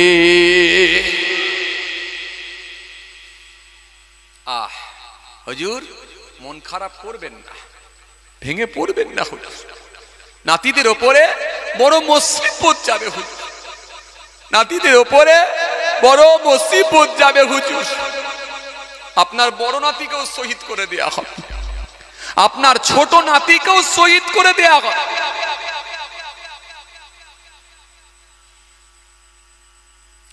হযরত জিবরাইল ফেরেশতা এই কথা শুনিয়ে দিলেন। আল্লাহ নবী একটু মাথাটা নিচুর দিকে করে নিলেন, মাথাটা একটু নিচু করে নিয়ে রাসূলুল্লাহর চোখ দিয়ে পানি ঝরতে লাগলো। চোখ ভরা পানি নিয়ে, বুক ভরা বেদনা নিয়ে নবী আমার সবর করে নিলেন। রাসূলুল্লাহ সবর করে নিয়ে হযরত জিবরাইলকে বললেন, ও জিবরাইল, পুরোটাই আমি ব্যাপারটা বুঝতে পেরেছি। আল্লাহ নবীর সঙ্গে হযরত জিবরাইল ফেরেশতার বেশ কিছুক্ষণ কথোপকথন হওয়ার পরে জিবরাইল ফেরেশতা যখন চলে গেলেন, আল্লাহ নবীকে সালাম দিয়ে যখন বিদায় নিলেন, রাসূলুল্লাহর মনটা খারাপ হয়ে গেছে। দুই হাতে দুই নাতিকে ধরে আম্মা জান হযরতে ফাতেমা রাদিয়াল্লাহু তাআলা আনহা আম্মা জানের কাছে গিয়ে পৌঁছালেন। ও মা ফাতেমা, ফাতেমা, তোমার এই বাচ্চা দুইজনা কত ভাগ্যবান জানো, আমার এই বাচ্চা দুইজনা কত সৌভাগ্য জানো। ও মা ফাতেমা, শোনো শোনো, আজকে রাসূল আমার, আমি নবী আমার কোলে বসে, দুই জাঙের ওপরে বসে বসে তোমার এই দুইজনা বাচ্চা হযরত ইমাম হাসান, ইমাম হোসাইন, দুই বাচ্চা দুই জাঙের ওপরে, দুই পায়ের ওপরে বসে বসে আল্লাহর জান্নাতের ফল খেয়েছে দুনিয়ার জমিনে। ও মা ফাতেমা, তোমার বাচ্চাদের সৌভাগ্য এত, কপালটা এত লাল বড় করে দিয়েছেন, নসিবটা এত বাড়ি বড় করে দিয়েছেন। এই বাচ্চাদের মতো ভাগ্যবান ব্যক্তি আর কেউ হবে না মা, তোমার বাচ্চারা বড় সৌভাগ্যবান। আম্মা জান হযরতে ফাতেমা রাদিয়াল্লাহু তাআলা আনহার সঙ্গে আল্লাহ নবী কথোপকথন শুরু করলেন। বেশ কিছুক্ষণ কথোপকথন করার পর আল্লাহ নবী বললেন, তবে মা ফাতেমা শোনো, তোমার এই বাচ্চা দুইজনা যখন ইন্তেকাল হবে, অর্থাৎ মৃত্যুবরণ করবে, তোমার এই বাচ্চা দুইজনের উপরে কঠিন মুসিবত চলবে। মা, মা, কঠিন মুসিবত চলবে। তোমার এই বড় ছেলে হযরত ইমাম হোসাইন, হযরত ইমাম হাসান, তোমার বড় ছেলে ইমাম হাসানকে দুশমনের দল বিষ পান করে শহীদ করে দেবে। আর তোমার ছোট নাতিকে, তোমার ছোট ছেলেকে, আমার নাতি ছোট ছেলে তোমার ইমাম হোসাইনকে কারবালার ময়দানে শহীদ করে দেয়া হবে। রক্তে জমিন লাল হয়ে যাবে মা, রক্তে জমিনটা লাল হয়ে যাবার কারণেতে আল্লাহ পাক জান্নাতে একটা লাল বর্ণের ঘর আল্লাহ রেডি করে রেখে দিয়েছে। আর তোমার বড় নাতির জন্য, যার গোটা শরীরটা সবুজ বর্ণের হয়ে যাবে মা, আল্লাহ পাক জান্নাতে একটা সবুজ কালারের ঘর রেখে দিয়েছেন। বড় মুসিবত চলবে মা। হযরতে আম্মা জান ফাতেমা কাঁদতে লাগলেন, শুনে ঝরঝর করে কাঁদতে লাগলেন। আম্মা জান ফাতেমা রাদিয়াল্লাহু তাআলা আনহা কাঁদতে কাঁদতে সেই সময় বলেছিলেন, আব্বাজান আমার এই দুই বাচ্চাকে কেন এত নির্মম ভাবে হত্যা করা হবে? আমার এই বাচ্চা দুইজন কি এমন কারোর ক্ষতি করবে আব্বাজান? মানুষ কেন এত নিষ্ঠুর হবে, এত কেন পাষাণ হবে? আল্লাহ নবী সেই সময় বলেছিলেন, মা কেঁদো না, মা কেঁদো না, মা সবর করম, তোমার এই বাচ্চা দুইজন কারোর ক্ষতি করবে না, কারোর ক্ষতি করবে না। তোমার এই বাচ্চা দুইজনাকে নির্মম ভাবে শহীদ করে দেয়া হবে, কারণ কাল কিয়ামতের ময়দানে আমার আল্লাহ পাক তোমার এই দুইজন বাচ্চাকে দেখিয়ে আমি রাসূলুল্লাহর ওসিলায় কোটি কোটি উম্মতদেরকে আমার আল্লাহ নাজাত করে নেবেন। ও মা ফাতেমা কেঁদো না মা, কেঁদো না মা, সবর করো মা। আম্মা জান ফাতেমা সেই সময় বলতে লেগেছে, ও আমার আব্বা জান, আমার এই দুই বাচ্চা যখন শহীদ হয়ে যাবে, ইন্তেকাল হবে, সেই সময়তে কি ও আমার আব্বা জান আপনি দো জাহানের বাদশাহ হাবিবুল্লাহ আখিরি নবী, আপনি কি সেই সময়ে হায়াতে থাকবেন? না মা না, আমি হায়াতে থাকব না।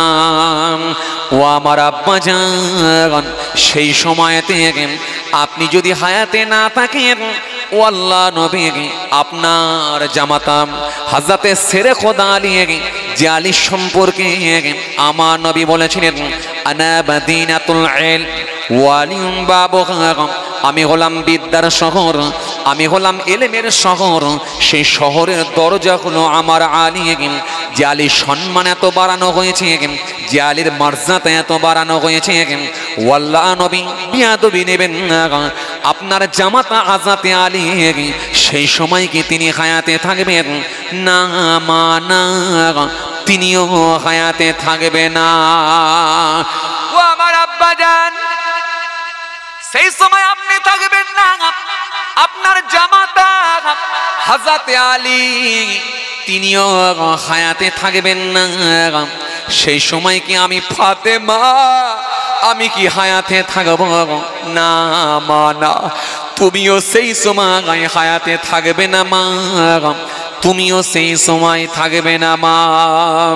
আম্মা জান ফাতেমা ঝরঝর করে কাঁদতে লাগলেন, কাঁদতে কাঁদতে বললেন, ও আমার আব্বা জান তাহলে আমার বাচ্চারা যে ইন্তেকাল হয়ে যাবে, শহীদি মওত বরণ করবে, সেই সময় কি আমার বাচ্চাদের জন্য কাঁদার কি কোনো লোক থাকবে না?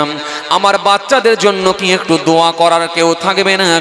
আমার বাচ্চাদের জন্য কি একটু সবরেশানি করার কেউ থাকবে না? আল্লাহ নবী সেই সময় বলেছিলেন, ও মা ফাতেমা শোনো, তোমার বাচ্চাদের জন্য হাজারো হাজারো মানুষ কাঁদবে, লাখো লাখো মানুষ কাঁদবে, তখনও কাঁদবে।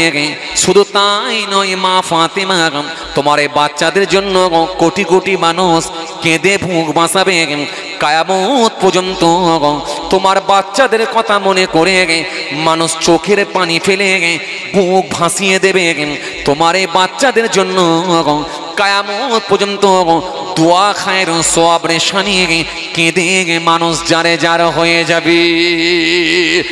আরো জোরে বলেন, আরো জোরে বলেন, ও মা ফাতেমা আমি থাকব না, ও মা ফাতেমা তোমার আমার জামাতা থাকবে না, ও মা ফাতেমা তুমিও থাকবে না, কিন্তু তোমার বাচ্চাদের জন্য কিয়ামত পর্যন্ত মানুষ কাঁদবে, চোখের পানিতে বুক ভাসাবে। তোমার বাচ্চাদের জন্য কিয়ামত পর্যন্ত মানুষ দোয়া খায়ের করবে। এই জন্য সেই মুহররম মাস যখন এসে পৌঁছায়, কারবালার ঘটনা, রাসূলুল্লাহর নাতিদের কথা আমাদের মনে পড়ে যায়। কি কথা ঠিক কিনা বলবো? যদিও মুহররমের গুরুত্ব কিন্তু অনেক আগে থেকেই, মুহররমের গুরুত্ব বা আশুরার গুরুত্ব অনেক আগে থেকেই, অনেক আগে থেকে অনেক ঘটনা ঘটেছে। আল্লাহ চাইলে আগামীতে অনেক ঘটনা ঘটবে। এই জন্য আশুরার গুরুত্ব, মুহররম মাসের গুরুত্ব অনেক আগে থেকে। কিন্তু তার ভেতরে উম্মতে মুহাম্মাদের কাছে বেদনাদায়ক ঘটনা, সেটা হলো কারবালার ঘটনা। এই জন্য মানুষের কাছে জি এই মুহররম মাস এসে পৌঁছালি কারবালার কথাই মানুষের কাছে স্মরণে চলে আসে। কি কথা ঠিক কিনা বলবেন? যদিও মুহররমের গুরুত্বটা কিন্তু অনেক আগে থেকে। এই মাসে কিছু করণীয় কাজ আছে, করার নির্দেশ করা হয়েছে। এই মাসে কিছু বর্জনীয় কাজ আছে, সেগুলো থেকে বিরত থাকার কথা বলা হয়েছে। এই মাসে যখন এসে পৌঁছাবে এই মাসটাকে সম্মান দেওয়ার কথা বলা হয়েছে, এই মাসে তাজিম করার কথা বলা হয়েছে। এই মাসের যদি তাজিম করতে হয়, সম্মান দিতে হয়, তাহলে সমস্ত রকমের পাপ কর্মগুলো থেকে বিরত থাকতে হবে। তার মানে এই মাস যখন আসবে আপনি মিথ্যা বলতে পারবেন না, এই মাস যখন আসবে আপনি সুদ খেতে পারবেন না, এই মাস যখন আসবে আপনার বিবিকে আপনি মহিলা সমিতির হেড বানাতে পারবেন না, এই মাস যখন আসবে এই মাসে আপনি আর প্রতারণা করতে পারবেন না, এই মাস যখন আসবে এই মাসে আপনি গালাগালি দিতে পারবেন না, এই মাস যখন চলে আসবে আপনি আমানতের খেয়ানত করতে পারবেন না। এই মাসে সংযত হওয়ার কথা বলা হয়েছে, কারণ এই মাসটা হলো আত্মশুদ্ধির মাস, এই মাসটা হলো জিকিরের মাস, তপস্যার মাস, এই মাসে সমস্ত রকম অন্যায় কাজগুলো থেকে বিরত থাকার মাস। এজন্য এই মাসে আপনি অন্যায় করতে পারবেন না। যখন মুহররম মাস চলে যাবে আবার আগের মতো শুরু হবে। কি বলেন আপনারা? কথা বলেন না। মুহররম মাসে মিথ্যা বন্ধ থাকবে, পরের মাস থেকে শুরু হবে। আরে কথা বলছেন না কেন? আরে মুহররম মাসে না হলে জমির দালালি করতে গিয়ে মিথ্যার উপরে কসম না খাওয়া হবে, পরের মাস থেকে শুরু হবে। মুহররম মাসে না হলে মহিলা সমিতি না হবে, পরের মাস থেকে শুরু হবে। কি বলেন না? তার মানে আরবি মাসের প্রথম মাস হলো মুহররম মাস। এই মাস থেকে সংযত হওয়ার কথা বলা হয়েছে, বিরত থাকার কথা বলা হয়েছে, পাপ মুক্ত থাকার কথা বলা হয়েছে। যদি এই মাস থেকে আপনি নিজেকে আপনার অন্যায় কাজগুলো থেকে বাঁচিয়ে নিতে পারেন, অন্যায় কাজগুলোকে যদি বর্জন করতে পারেন, নিশ্চিতভাবে ইনশাআল্লাহ আপনি এই মুহররম মাসের সম্মান দিতে পারবেন। আর মুহররম মাসের সম্মান দিলে আল্লাহ ইচ্ছা করলে ওই ব্যক্তিকে জান্নাতে তাহার মর্যাদা সম্মানকে আল্লাহ বৃদ্ধি করে দিতে পারেন। জোরে বলবেন না সুবহানাল্লাহ? মুহররম মাস যখন চলে আসবে এই রকম অন্যায় কাজগুলো থেকে বিরত থাকতে বলা হয়েছে। এমনকি যুদ্ধ বিদ্রোহ থেকেও বেঁচে থাকার কথা বলা হয়েছে। একেবারে যুদ্ধ যদি কোনো একেবারে সংগঠিত হওয়ার ডেট তারিখ যদি নির্ধারণ করে দেওয়া হয়, তাও বলা হয়েছে মুহররম মাসে তোমরা করো না। আর আমরা দেখতে পাচ্ছি সমাজের বুকে মুহররম মাসে মার্ডার হয়ে যাচ্ছে। আরে ভিন্ন ধর্মের মানুষেরা যখন পিটিয়ে মারছে, এতে আমার অত কষ্ট লাগে না।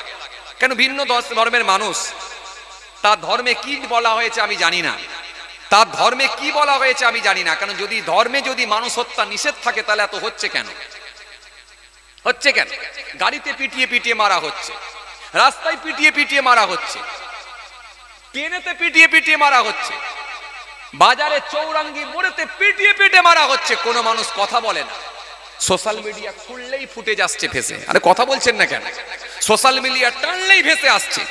তো ভিন্ন ধর্মের মানুষের যদি এই রকম যদি অবস্থা হয়, তার ধর্মে নিষেধ আছে না আদেশ আছে সেটা আমি জানি না, কিন্তু আমার ধর্মে কিন্তু নিষেধ আছে। আমার ধর্মের যদি মানুষ হন, আপনি কোনো মানুষকে আরে হত্যা করা তো দূরের কথা, গালাগালি পর্যন্ত দিতে পারবেন না। কোন মানুষকে আপনি নোংরা ভাষায়, অকট্য ভাষায় আপনি গালাগালি দিতে পারবেন না। এটা ইসলাম ধর্ম আপনাকে শিখিয়েছে, ইসলাম ধর্ম আপনাকে বলেছে। আপনি কেন দেবেন? যদি আপনি দিয়ে থাকেন তাহলে আপনি মুসলমান নয়, আপনি মুসলমান হতে পারেননি। শুধু মুসলমান গরুর গোশত খেলে মুসলমান হয় না, ঈদ বকরিদ খেলে, ঈদ বকরিদের নামাজ পড়লে শুধু মুসলমান হয় না।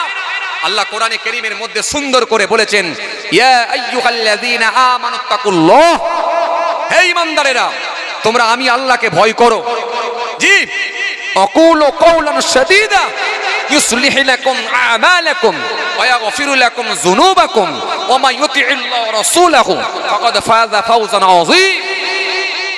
কোরআনে কারীমের মধ্যে আল্লাহ সুন্দর করে বলেছেন, ইয়া আইয়ুহাল্লাযীনা আমানুত্তাকুল্লাহ হাক্কা তুকাতিহি ওয়া লা তামুতুন্না ইল্লা ওয়া আনতুম মুসলিমুন।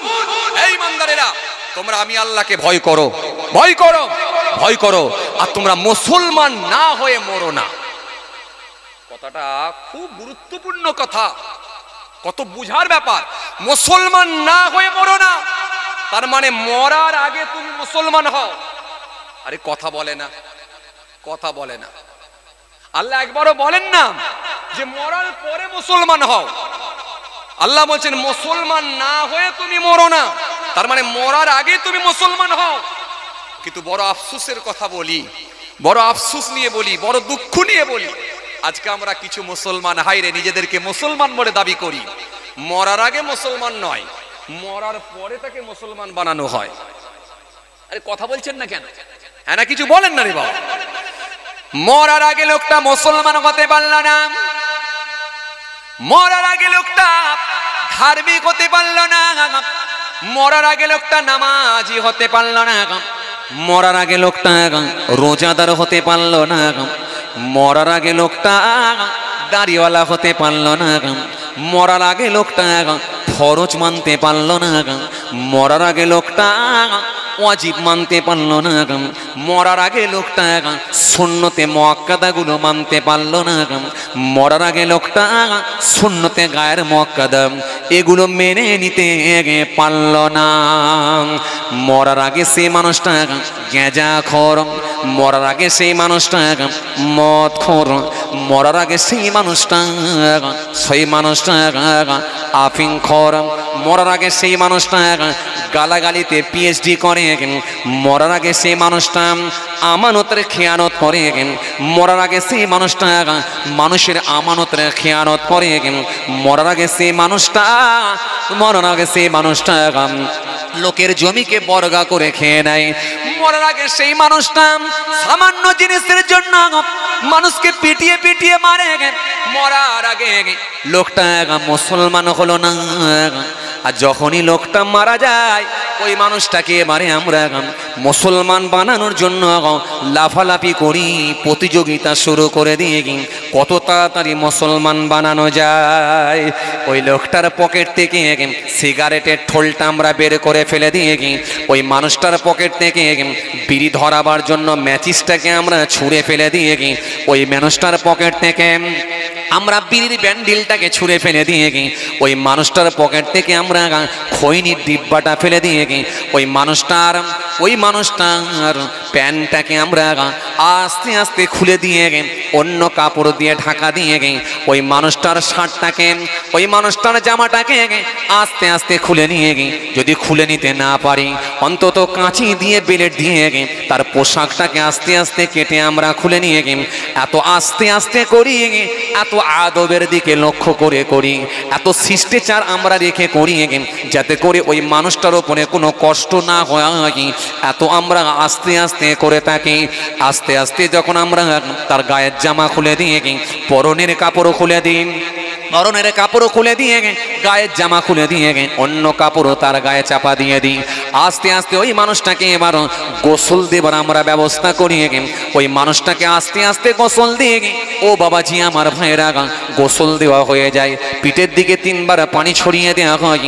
বাবাজি আমার ভাইয়েরা ওই মানুষটাকে আস্তে আস্তে অজু করানো হয়, অজু করিয়ে দিয়ে সাদা 3খানা কাপড় নিয়ে এসে কাপড়ের মধ্যে ভরে দিয়ে সুন্দর করে এই মানুষটার ওপরে আহারে ওই মানুষটার ওপরে সুন্দর করে আমরা কর্পূর ছড়িয়ে দিয়ে সুন্দর করে আতর ছড়িয়ে দিয়ে ওই মানুষটাকে আমরা এবারে মুসলমান বানিয়ে দিয়ে বড় একটা মাঠেতে জানাজার জায়গাতে আমরা নিয়ে যাই, কিংবা ঈদগাহে আমরা নিয়ে যাই, ঘাড়ে করে নিয়ে যাই। ও বাবাজি আমার ভাইয়েরা নামি দামি একটা হুজুরকে নিয়ে এসে জানাজার নামাজ পড়াবার বন্দোবস্ত করে দিয়ে জানাজার নামাজখানা যখন আদায় হয়ে যায় ফার্জে কিফায়ার নামাজখানা যখন হয়ে যায়, ফার্জে কিফায়ার নামাজখানা হয়ে যাবার পরেতে ওই মানুষটাকে আমরা কাঁধে করে নিয়ে ঘাড়ে করে নিয়ে কলেমার জিকির করতে করতে আমরা কবরস্থানের দিকে নিয়ে যাই। কবরস্থানের দিকে নিয়ে গিয়ে বড় আদবের মধ্য থেকে বড় শিষ্টাচার রেখে ওই মানুষটাকে আস্তে আস্তে ওই গেঁজাখোর লোকটা, ওই বিড়িখোর লোকটা, ওই দাড়ি খাটা লোকটা, ওই লোকটা জুম্মা নাই, নামাজ নাই, রোজা নাই, তবু ওই মানুষটাকে আমরা বড় শিষ্টাচার রেখে যাতে করে কষ্ট না হয় আস্তে আস্তে জমিনের ওপর রেখে সুন্দর করে আস্তে আস্তে আমরা ওর ওপরে বাঁশের মাচাখানা খড় দিয়ে চাল তৈরি করে মাটি চাপা দিয়ে আমরা ওই মানুষটাকে আস্তে আস্তে কবরের মধ্যে দাফন করে দিয়ে থাকি। ও বাবাজি আমার ভাইরা, একবারও তো কই বললাম না নামাজির জন্য আলাদা কাফন হবে আর বেনামাজির জন্য আলাদা কাফন হবে, আলাদা কাপড় হবে। একবারও তো আমরা বললাম না নামাজির জন্য যেভাবে গোসল হবে বেনামাজির জন্য গোসল হবে না, এটা তো একবার আমরা বলি না। অথচ নামাজির জন্য, দাড়িওয়ালার জন্য, রোজাদারের জন্য যেই সিস্টেমে আমরা করে থাকি বেনামাজি দাড়ি কাটা বেরোজাদার তারও জন্য কিন্তু একইভাবে আমরা করে থাকি। আসলে কিন্তু এটা মনে রাখতে হবে সে মানুষটাকে যতই আমরা মুসলমান বানাবার চেষ্টা করি না কেন আসলে কিন্তু মুসলমানের খাতাতে তার নাম উঠল না। এই জন্য আল্লাহ কোরআন কারীমের মধ্যে বললেন, ও বান্দা তোমরা আমাকে ভয় করো আর মুসলমান না হয়ে তোমরা মরো না। তার মানে মুসলমান হয়ে মরো, মরার আগে তোমরা মুসলমান হয়ে যা। এই জন্য আমার আল্লাহ কোরআনে কারীমের মধ্যে আবার অন্য জায়গায় আয়াত দিলেন, সুন্দর করে জানিয়ে দিলেন, ইয়া আইয়ুহাল্লাযীনা আমানুত্তাকুল্লাহ, হে ঈমানদারেরা তোমরা আমি আল্লাহকে ভয় করো, ভয় করো, ভয় করো, ভয় করো। অকুল কওলান সাদীদা, এবং তোমরা সত্য কথাগুলো বলো। পৃথিবীর জমিনে বাঁচবে সত্য কথা বলবে। ও পটল বিক্রেতা যখন সবজি মার্কেটে যাবে পটল বিক্রি করতে যাবে, 3 দিন আগেকারের পটলগুলোকে পানির ঝাপটা মেরে আজকের টাটকা পটল বলে যেন চালিয়ে দিও না। আমি আল্লাহ বলি সত্য কথা বলো। ও সবজি বিক্রেতা সত্য কথা বলো। ও জমির দালালি, দালাল, ও জমির দালালি করতে গিয়ে 2,10,000 টাকা করে শতক দিয়ে জমি কিনে সেটাকে যেন 2.5 লাখ টাকা করে আল্লাহর কসম বলে কিনেছি বলে চালিয়ে দেবে না। সত্য কথা বলো। আমি আল্লাহ বলছি সত্য কথা বলো, সত্য কথা বলো।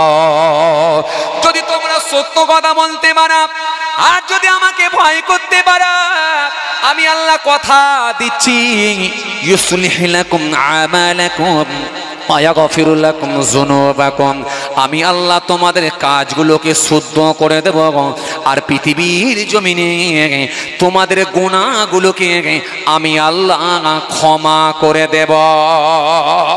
জোরে হয় না? আরো জোরে বলেন। তোমরা যদি আমাকে দুটো দাও, আমাকে যদি ভয় করো আর যদি সত্য কথা বলো, আমিও দুটো জিনিস দেব। কি দেব?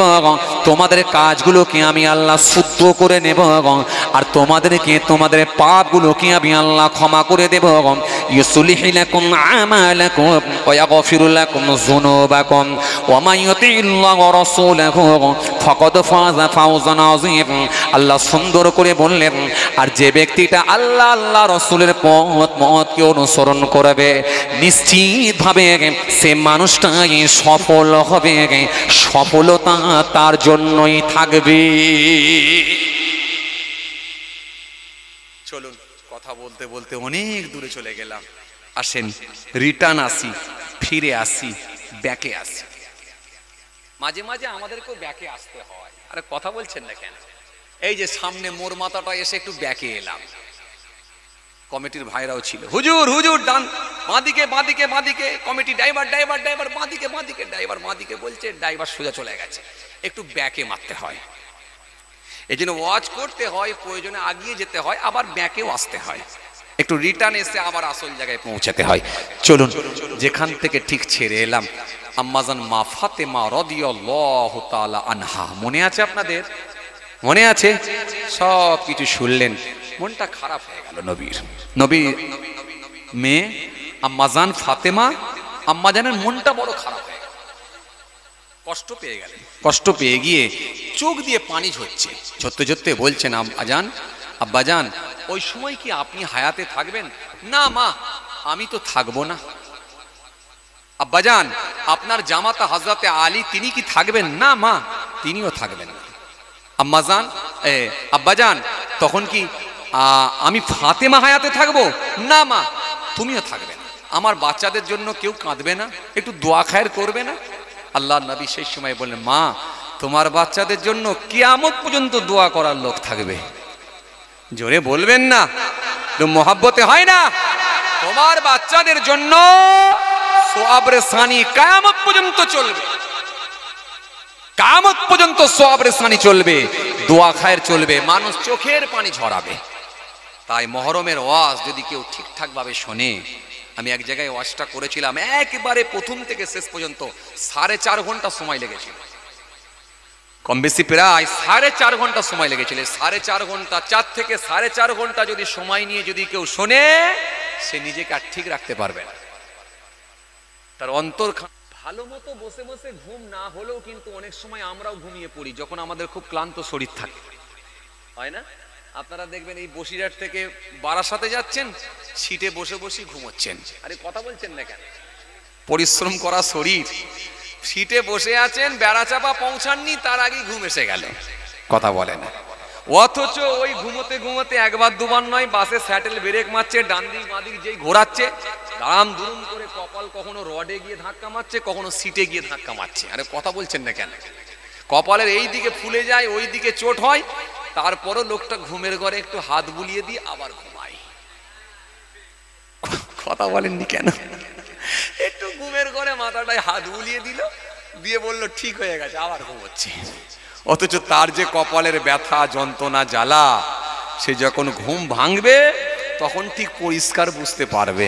আর আয়নার সামনে গিয়ে দেখবে কপাল টোল পড়ে গেছে, কথা ঠিক কি না?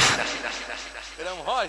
লং সফরে যখন আমরা যাই দেখবেন ঘুমিয়ে পড়ে লোক, আর ওই সময় আবার কিছু পকেট মার আছে, সব জায়গাতে গোলমাল ভাই, সব জায়গায় গোলমাল। ওই সময় কিছু পকেট মার আছে, যদি সুযোগ করে কাজে লাগিয়ে ঠিক কায়দা করে যদি আপনার মানি ব্যাগটা বার করে নিতে পারে, তাহলে তো আবার এক বিপদ। একে তো কপাল ফুলে গেছে, এক বিপদ, তারপরে আবার মানি ব্যাগ চলে গেলে আর এক বিপদ। আবার যদি বুঝতে পারে যে বাংকারে যে ব্যাগটা আছে এটা উনারই ছিল, তার মানে ঘুমাচ্ছে, আবার ঠিকঠাক ভাবে স্ট্যান্ডে গিয়ে যদি ওই বাংকার থেকে যদি ব্যাগটা নিয়ে নেমে পড়ে, তাহলে আবার এক বড় বিপদ। আরে কথা বলছেন না কেন? যে ব্যাগেতে, যে আপনার ব্যাগের মধ্যে যে বাংকার থেকে ব্যাগ চুরি হলো, সেই ব্যাগের মধ্যেতে আপনার সবকিছু রয়েছিল, টাকা পয়সা যেমন তো ছিলই, তাছাড়াও এখন এই যে ডকুমেন্টস, এই যে আপনার কি বলে আধার কার্ড, ভোটার কার্ড, পরিচয়পত্র, এই হেন তেন সব ডকুমেন্টস গুলো ওর ভেতরেই ছিল। এখন সব যদি বেরিয়ে যায়, কপালে আর এক বিপদ। আরে কথা বলছেন না কেন? এখন থাকলে বিপদ, আবার না থাকলে কত বড় বিপদ। কথা মনে হয় বুঝতে পারেননি। এই তো কদিন আগে সোশ্যাল মিডিয়া দেখছিলেন না, ডেইলি নতুন নতুন খবর, ডেইলি আপডেট দিচ্ছে। কথা বলেন কি? আধার কার্ড থাকলে হবে না, রেশন কার্ড থাকলে হবে না, প্যান কার্ড থাকলে হবে না, ভোটার কার্ড থাকলে হবে না, তো কি দিতে হবে? দিতে হবে বার্থ সার্টিফিকেট। 1987 সালে যারা জন্মগ্রহণ করেছে তার আগের মাল বার করতে হবে। তো 1987 সালের আগে যারা জন্মগ্রহণ করেছে যদি বার্থ সার্টিফিকেট দিতে হয়, তো তোরা দুজন তখন কোথায় ছিলিস? তো তখনই এসে বলতে পারতিস যে বার্থ সার্টিফিকেট গুলো যত্ন করে রাখো গো, আমি 2025 সালে গিয়ে চাইবো। বদমাইশি, এই জন্য লোকেরা গালাগালি করে ফেলে ভাই। আর হুজুর সাহেব, হাফেজ সাহেব, মৌলানা সাহেব এরা তো আর গালাগালি দিতে পারবে না, কিন্তু রাগটা এত ধরে গোটা শরীরের লোম দাঁড়িয়ে যায় রেগে গিয়ে। রাগ তো সবাইরই আছে, রাগ কি থাকবে না? হুজুর বলে কি রাগ থাকবে না? না হাফেজ সাহেব বলে রাগ থাকবে না? না মৌলানা সাহেব বলে, হাফেজ সাহেব বলে রাগ নেই? রাগ তো সবার আছে। এই সাধারণ লোকের সঙ্গে হুজুর হাফেজ সাহেবের তফাৎ একটাই, এরা গালাগালি দিতে পারে না, কেউ যেন এসে ব্রেক করে দিচ্ছে। আর সাধারণ ঠেলাওয়ালা, মূল্যওয়ালা, কলাওয়ালা হলে একবারে ধোয়া কাপড় পরিয়ে দেবে। আরে কথা বলেন না কেন? যারা গালাগালিতে পিএইচডি করেছে, দিল একবারে দমে দিয়ে দিল, যা ছিল সব, কোনোটাই বাদ নেই। সবকটা গালাগালিকে যদি এক কাছে ভরে যদি একটা ব্যাগের মধ্যে রাখা হয়, আমার মনে হচ্ছে ব্যাগে জায়গা হবে না, বস্তা দরকার। কথা বলেননি কেন? যে চলেন কি বলছিলাম জানো? তাহলে এই ডকুমেন্টস থাকার পরে বলছে হবে না, আর না থাকলে খুব চাপ, খুব চাপ। আর এদের সব সময় সে পেট গরম আর মাথা গরমটা হয় ঠিক ইলেকশনের আগে। সে কবে থেকে বলছে 2018 সাল 19 সাল থেকে বলছে এনআরসি করব, তো করে বাদ দিয়ে দে। যে কটাকে বাদ দেওয়ার দিতে মন যায় দিয়ে দে, যে কটাকে রাখতে মন যায় রেখে দে। যদি মনে হয় একটাও রাখবো না তো একটাও রাখতে হবে না। যদি বাংলাদেশেতে পাঠাতে মন যায় বাংলাদেশে পাঠা, আর যদি মনে হয় আমেরিকায় পাঠাবো তো আমেরিকায় পাঠিয়ে দে। যদি মনে হয় রাখবো না তো রাখতে হবে না। তো ঝুলিয়ে ঝুলিয়ে ঝুলিয়ে ঝুলিয়ে খালি মানুষের ভেতরে সেই ইলেকশনের আগে কেন ভয়ভীতি ঢোকাবি? কথা বলে না।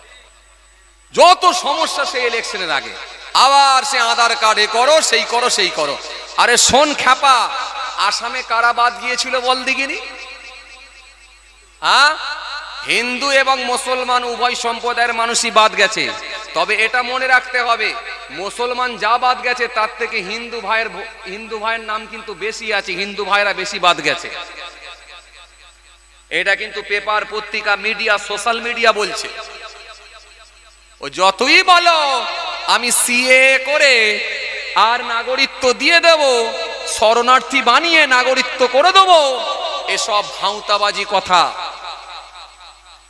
আপনি ছিলেন ভালো পায়ে হাঁটতেন, এখন যদি বলে পা ভেঙে দিয়ে আবার প্লাস্টার করে নতুন করে পাত লাগিয়ে বানাবো, আরে কথা বলে না। ছিল পা ভালো, এখন যদি কেউ বলে দেয় এই পাটা ভেঙে দিয়ে আবার প্লাস্টার করব, দরকার হলে ভেতরে লোহার পাত দিয়ে আবার নতুন করে পা বানিয়ে দেবো, তাহলে বলেন তো আগের পা ঠিক ছিল না পরের পাটা ঠিক হলো? তো কবে যে মানুষ বুঝবে? এরা খালি এক কিছু শ্রেণীর মানুষ, তারা মাথায় একটাই ঢুকে আছে আমাদেরকে তো রাখবে। আরে রাখবে তাহলে দিনাজপুরে, উত্তর দিনাজপুর তো নাকি না কুচবিহার, যেটা আমরা দেখছিলাম এই বাংলায় বলেন না রে বাবা, কুচবিহার। তো কুচবিহারের লোকটার কাছে তাহলে এনআরসি ফর্ম এসে গেল কেন?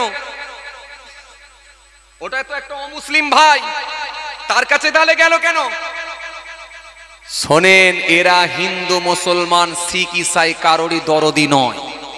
আসলে হলো এরা গরিবের শত্রু, এরা হলো গরিবের শত্রু, এরা হলো মানবতার শত্রু, এরা হলো ইনসানিয়াতের শত্রু। এরা মানুষকে ভালোবাসে না, এরা শুধু পুঁজিপতিদের হলো সরকার, এরা শুধু ধনী লোকেদের সরকার। ধনী লোক ছাড়া গরিব লোকেদের কোনো মূল্য এরা দেয় না। কেন? একেবারে যদি সব সম্প্রদায়ের মানুষকে নিয়ে যদি গেম খেলতে যাই তাহলে ঠিক ব্রিটিশের মতো হাল হবে। তাই কিছু মানুষকে হাত বুলিয়ে তারা বলে সবর করো, তোমাদের চিন্তা নাই, শুধুমাত্র সুকৌশলে বুঝিয়ে বাজিয়ে ঠিক রেখে আসলে সবার উপরই কিন্তু ষড়যন্ত্র করে চালাতে চাইছে। কিন্তু যারা বুঝদার লোক, যারা সেকুলার লোক, যারা বুঝদার লোক, যারা শুভবুদ্ধি সম্পন্ন মানুষ, তারা বুঝে গিয়ে সোশ্যাল মিডিয়ায় অলরেডি প্রতিবাদের ঝড় তুলেছে। সে হিন্দু মুসলমান শিখ ইসাই সবাই কিন্তু প্রতিবাদ করছে। কথা ঠিক কিনা বলবো? যাই হোক ভাইরা আমার, বন্ধুরা আমার, সাথী মহব্বতের ভাইরা, খুব চাপ। আর হ্যাঁ, তো শোনেন, এই মুসলমানদেরকে কুয়ায় ফেলতে হবে না। এদের আলহামদুলিল্লাহ 100টা লোকের ভেতরে 90টা লোকের অন্তত বার্থ সার্টিফিকেট না থাকলেও জায়গার দলিলের কাগজ বার করে দিতে পারবে। 100টার মধ্যে 90টা লোক বার করে দেবে ইনশাআল্লাহ। আমি জানি, আমার কাছে তথ্য আছে। আর যেটুকু গোলমাল ছিল, নামের ভুলভ্রান্তি ছিল, সে সব সে 2018 সাল 19 সাল 21 সালের আগে সব রেডি করে ফেলেছে। আর কোনো চাপ নেই। লিগ্যাল ভাবে যদি হয় তো হোক না, আপত্তি কি আছে? কোনো অসুবিধে নেই। কিন্তু জালে জড়াবে কারা পরে বুঝবে তারা। মনে রেখে দিও, হ্যাঁ, বুড়ো লোক চাচা সে পর্যন্ত তার কাগজ রেডি করে ফেলেছে। 80 বছরের চাচা, সে বেচারি জুম্মার দিনে বিডি অফিসে যাচ্ছে। এখন পাড়ার ছেলেরা 11:30 বাজছে, মাচায় বসে বসে বলছে, ও চাচা এই 11:30টার সময় যাচ্ছ কোথায় গো? বলে, খোকা বিডি অফিসে যাচ্ছি, আমার আধার কার্ডটা একটু ভুল আছে, একটু ঠিক করতে হবে। কথা বুঝছেন? এখন পাড়ার ছেলেরা একটু মজা করে বলছে, ও চাচা তোমার আমার আধার কার্ডে কি ভুল হলো? বলে, খোকা আর বলুনি, শুনছি নাকি এনআরসি হবে যে, এই জন্য আধার কার্ডে একটু নামটা ভুল আছে, সংশোধন করতে যাচ্ছি। বলে, কি লেখা ছিল? বলে, আর বলুনি খ্যাপা, আরে শোনো আব্বা, সে আগের নাম সে এমন গোলমাল করে ফেলেছে। আমার নাম হচ্ছে আমার নাম হচ্ছে কি বলে, আমার নাম হচ্ছে জব্বার, আর আধার কার্ডে হয়ে গেছে শুধু বুধবার। কথা বুঝতে পারছেন? এখন বুধবার কেটে জুব্বার করতে হবে। এখন বুধবার থেকে জুব্বার করার খুব চিন্তায় আছি। কথা বুঝতে পারছেন? তো একটা 80 বছরের বুড়ো লোক সে যদি বুধবার কেটে জুব্বার করে দেয়, তাহলে ইয়ং ছেলেরা কি আর কাগজ রেডি করতে বাকি রেখেছে বলে মনে হয়? যাই হোক, তবে সুপ্রিম কোর্ট আমি নিউজে দেখছিলাম খুব ভালো কথা বলেছে। সুপ্রিম কোর্ট খুব ভালো কথা বলেছে। কি বলেছে? যে Aadhaar card, voter card, ration card, PAN card এটাই হলো নাগরিকদের নাগরিকত্বর পরিচয়, পরিচয়পত্র। কারণ নাগরিক যারা, তাদের ডকুমেন্টস হলো এটাই, তাদের পরিচয়পত্র এটাই, তাদের ডকুমেন্টস হলো এটাই। এর থেকে আর বড় ডকুমেন্টস কিছু লাগবে না। সুপ্রিম কোর্ট খুব ভালো কথা বলেছে। আমি আমার কোর্টকে কি বলে, আমি আমার বিচারপতিদেরকে ধন্যবাদ দিই, তারা খুব ভালো কথা বলেছে। যাই হোক, চলুন ভাইরা আমার, বন্ধুরা আমার, সাথী মহাব্বতের ভাইরা, ফিরে আসেন। যে যাক, আবার ইনশাল্লাহ পরে হবে, আল্লাহ যদি করেন ফের ইনশাল্লাহ হবে, ফের হবে। আল্লাহ, অনেক বড় লম্বা ঘটনা, অনেক বড় ঘটনা। আর সময় নয়, আলহামদুলিল্লাহ 12:30 ভেবেছিলাম শেষ করে দেবো, তাই 1টা বেজে গেছে। এরপরে আবার কিয়াম আছে, দোয়া আছে, আরো সময় লেগে যাবে। যাক, আল্লাহ নিয়েলে হ্যাঁ ছোট করেই করবো, সব ছোট করেই করবো, তাও অনেক টাইম। আবার আল্লাহ নিয়েলে হবে এখন ইনশাল্লাহ। যাই হোক, ইমাম হোসাইন হুজুরের কথা তো আপনারা বারে বারই শোনেন, তাই একটু ইমাম হাসান হুজুরের কথাতে আপনাদের শোনালাম। সময় থাকলে নাহলে আর একটু বলতাম, কিন্তু অনেকটা রাত হয়ে গেছে, কাজের মানুষ। আপনাদেরকেও এই না, তাবারুক আছে, সবাইকে নিয়ে ব্যাপার।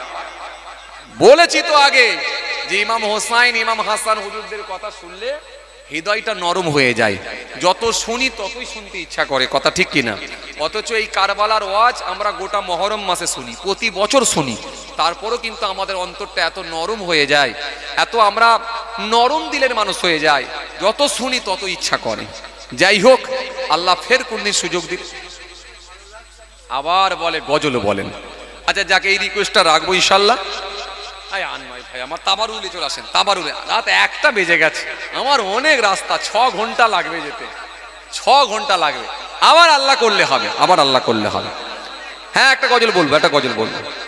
এই না, আনময় আনময় আনময় আনময়, আবার পরে ওয়াজ পরে হবে, ওয়াজ পরে আবার হবে, আবার হবে।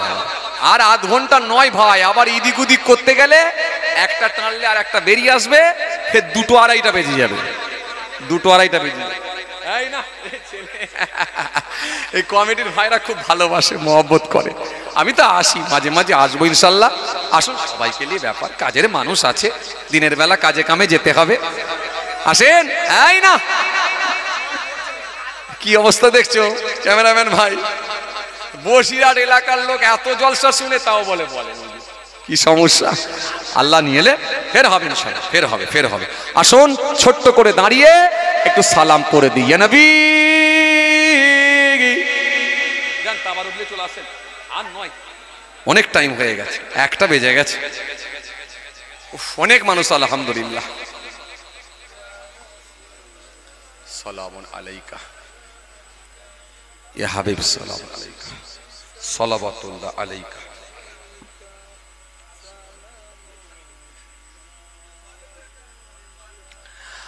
আজ ঈদে মুবারক, আজ রোজে মুসররত, আজকে ওয়াক্তে বিলাদাত, আজ হে মিলাদে হাজরাত। ইয়া নবী সালাম, আরো জোরে, ইয়া রাসূল, ইয়া হাবিব, সালামুন আলাইকা, সালাওয়াতুল্লাহ আলাইকা। ইয়া নবী সালাম লো আমার ইয়া রাসূল সালাম লো আমাদের ইয়া হাবিব সালাম লো বাংলার মোরা যে সবাই গুনাহগার ইয়া নবী সালাম ইয়া রাসূল সালাম ইয়া হাবিব সালাওয়াতুল্লাহ আলাইকা मीम से मदीने वाले हे से हसमी वाले मीम से मेरा हुआ दाल से दीदार हुआ ले या नबी सलाम या रसूल सलाम या हबीब सलावतुल्लाह अलैका আমায় নবীর আব্বা জান আবদুল্লাহ আমায় নবীর আম্মা জান আমেনা আমায় নবীর নাতি দুজনা হাসান ইমাম হুসেন ইয়া নবী সালাম আলাইকা ইয়া রাসূল সালাম আলাইকা ইয়া হাবিব সালামুন আলাইকা সালাওয়াতুল্লাহ আলাইকা সকলে বসেন ইয়া রাব্বি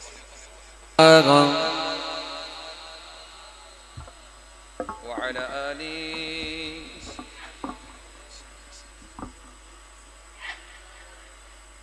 তাবারুক কি বসিয়ে না প্যাকেট প্যাকেট নিয়ে চলে আসেন তাহলে নিয়ে চলে আসেন যাই হোক অনেক সময় আপনারা দিয়েছেন আলহামদুলিল্লাহ খুব ভালো লেগেছে আমি জানি আরো আধ ঘন্টা এক ঘন্টা বললে আপনারা থাকবেন এটা আমি জানি আলহামদুলিল্লাহ রাত্রে অনেক রাত হয়ে যায় আমি জানি এক এক জায়গায় 3 ঘন্টা 3.5 ঘন্টা হয়ে যায় আজও কম নয় প্রায় 2.5 ঘন্টা হয়ে গেছে আলহামদুলিল্লাহ কথা বুঝতে পারছেন আল্লাহ যদি ফের কোনো সুযোগ দেয় ইনশাআল্লাহ আলোচনা হবে সব মানুষকে নিয়ে চলতে হয় কাজের মানুষ আছে অনেকক্ষণ কি কথা ঠিক কি না তাই না বলে কাজ ছুটি আচ্ছা থাকবেন আপনারা জোরে বলেন থাকবেন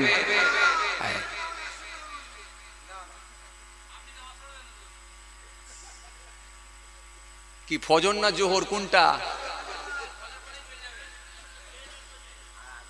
যে আবার নামাজ পড়ে নেবেন হুজুর মোটামুটি এখানে গেলে নামাজ আরে দাওতে এলে নামাজ কথা বুঝতে পারছি যে হ্যাঁ কি হারে যে চলে ভাই আপনাদের দোয়া ছাড়ার অন্য কিছু নয় এক এক রাতে মনে করি যে আজকে মনে হয় আর জলসাই করতে পারবো না যাক আল্লাহর দয়া পীর মুর্শিদের দোয়া আপনাদের দোয়া হুজুর কেবলাদের নেক ফায়েজ নানা জান দাদা জান হুজুরদের নেক ফায়েজ আব্বা মায়ের দোয়া আপনাদের মুরব্বীদের দোয়া এই স্টেজে উঠলে আল্লাহ মনোবল স্পিডটা বাড়িয়ে দেয় কথা বুঝে আসছে জলসার মাহফিলে উঠলে আল্লাহ স্পিডটা বাড়িয়ে দেয় কথা বুঝছেন এটা রুহানি ফায়েজ একটা চলে আপনাদের দোয়ায় কম বেশি প্রায় সারা ভারতবর্ষের 18টা রাজ্যে আমি প্রোগ্রাম করেছি আপনাদের দোয়ায় প্রত্যেকটা বছরই আল্লাহ আমাকে 5টা 7টা করে রাজ্যে নিয়ে যায় প্রতি বছরই যায় গত 24 সালে তো গিয়েছি আল্লাহ নিয়ে গেছে আপনারা জানেন ত্রিপুরায় গেছি আপনার কি বলে আপনার ত্রিপুরায় গেছি আমেদাবাদে গেছি বোম্বাই আল্লাহ নিয়ে গেছেন আপনার কি বলে হায়দ্রাবাদে আল্লাহ নিয়ে গেছেন, সেকেন্দ্রাবাদে আল্লাহ নিয়ে গেছেন, এইভাবে অনেক রাজ্যে আল্লাহ নিয়ে গেছেন গত 24 সালে। তার আগে 23 সালে তো আল্লাহ অনেক জায়গায় নিয়ে গেছেন। আবার আল্লাহ যদি করে 25 সালে তো ফির আলহামদুলিল্লাহ অনেক কটা রাজ্যে আল্লাহ যদি নিয়ে যায় ইনশাল্লাহ যাব। তবে কিছু রাজ্যে প্রোগ্রাম আমি নিচ্ছি না, কারণ সব রাজ্যের অবস্থা ভালো নয়, বুঝতে পারছেন। ফোন আসছে, সিচুয়েশন ভালো নয়, কথা বুঝতে পারছেন। এখন তো সেই জোরজার মূল্যকার নাকি কথা একটা বলে না, সেই হয়ে গেছে। ক্ষমতা যার যেখানে আছে সেখানে ক্ষমতা প্রয়োগ করছে, এই যে একটা ব্যাপার, এটা অত্যন্ত দুর্ভাগ্য, এটা অত্যন্ত ভারতবর্ষের জন্য এটা লজ্জাজনক। আজকে এইরকম একটা সিচুয়েশন যে আমাদেরকে দেখতে হবে, আমরা ভাবতে পারি না।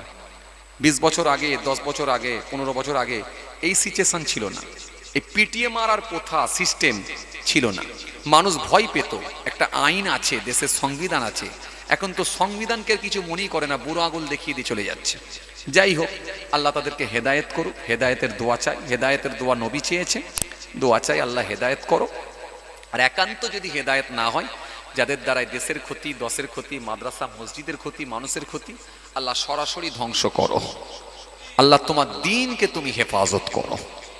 যাই হোক, তাবারুক নিয়ে চলে এসেছে মাশাআল্লাহ, এখনই দোয়া হবে। সকলে আউযুবিল্লাহ বিসমিল্লাহর সঙ্গে সূরা ফাতিহা শরীফ আনতে গেছে, বললো যে সেই গজল একটা আমাকে বলাবেই ছাড়বে না। যাক, একবার মহব্বতে দরুদ শরীফ আল্লাহুম্মা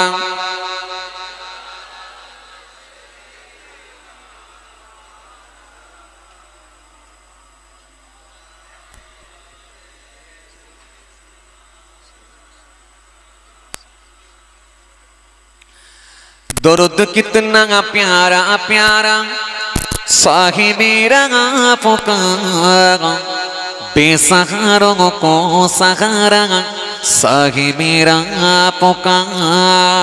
दर्द कितना प्यारा प्यारा साहिबे रंगा पुकारा, बेसहारों को सहारा साहिबे रंगा पुकारा। अल्लाहुम्मा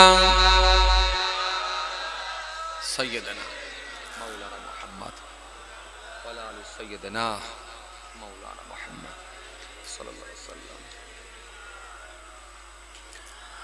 झट गई गम की घटाए, टल गई तूफान भी, झट गई गम की घटाए, टल गई तूफान भी।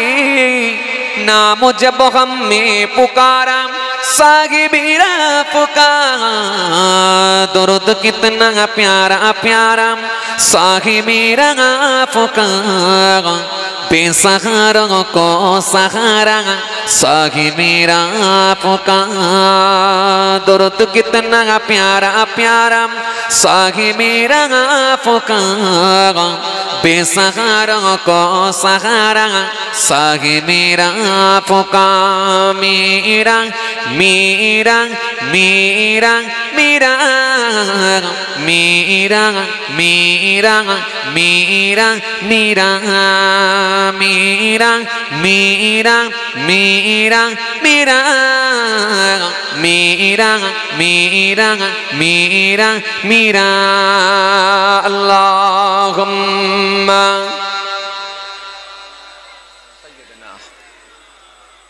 मौलाना मोहम्मद वाला आलि सैयदना सल्लल्लाहु अलैहि वसल्लम। সংক্ষেপ করলাম, ছোট।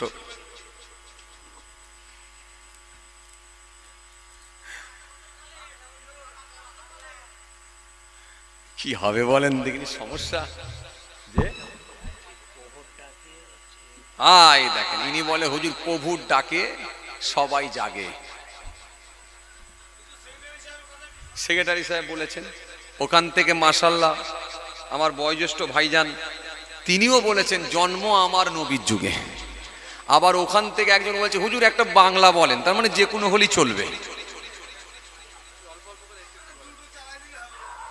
দুটো চারা দিলে হবে, চারা দিতে হবে, তাই তো? মানে চারা, খুব বড় মাপের গাছ না হলেও চলবে, চারা গাছ হলে চারা দিলে হবে। যে দুটো 4 আয়া দিলে হবে। আমি তো জানি না পাবো কি পাবো না, আল্লাহ তোমার দেওয়া সেরা জান্নাত। আমি তো জানি না পাবো কি পাবো না, আল্লাহ তোমার দেওয়া সেরা জান্নাত। আমি শুধু জানি নরকের গুণে সইতে পারবো না কোনো দিন রাত। আমি তো জানি না পাবো কি পাবো না, আল্লাহ তোমার দেওয়া সেরা জান্নাত। আমি তো জানি না পাবো কি পাবো না, আল্লাহ তোমার দেওয়া সেরা জান্নাত। আল্লাহুম্মা সাইয়্যিদিনা মাওলানা মুহাম্মদ ওয়া আলা আলি সাইয়্যিদিনা মাওলানা মুহাম্মদ সাল্লাল্লাহু আলাইহি ওয়াসাল্লাম। গুনাহ তো করেছি আমি বালুরাসে সমান, অগণিত সীমাহীন পাপের তওবা কবুল করে না রব্বুল আলামিন। হায়াত আমার কমছে শুধু প্রতিদিন, গুনাহ আমার বাড়ছে শুধু বাধাহীন। তুমি তো পারো দিতে নাজাত, আমি শুধু জানি নরকের গুণে সইতে পারবো না কোনো দিন রাত। আমি তো জানি না পাবো কি পাবো না, আল্লাহ তোমার দেওয়া সেরা জান্নাত।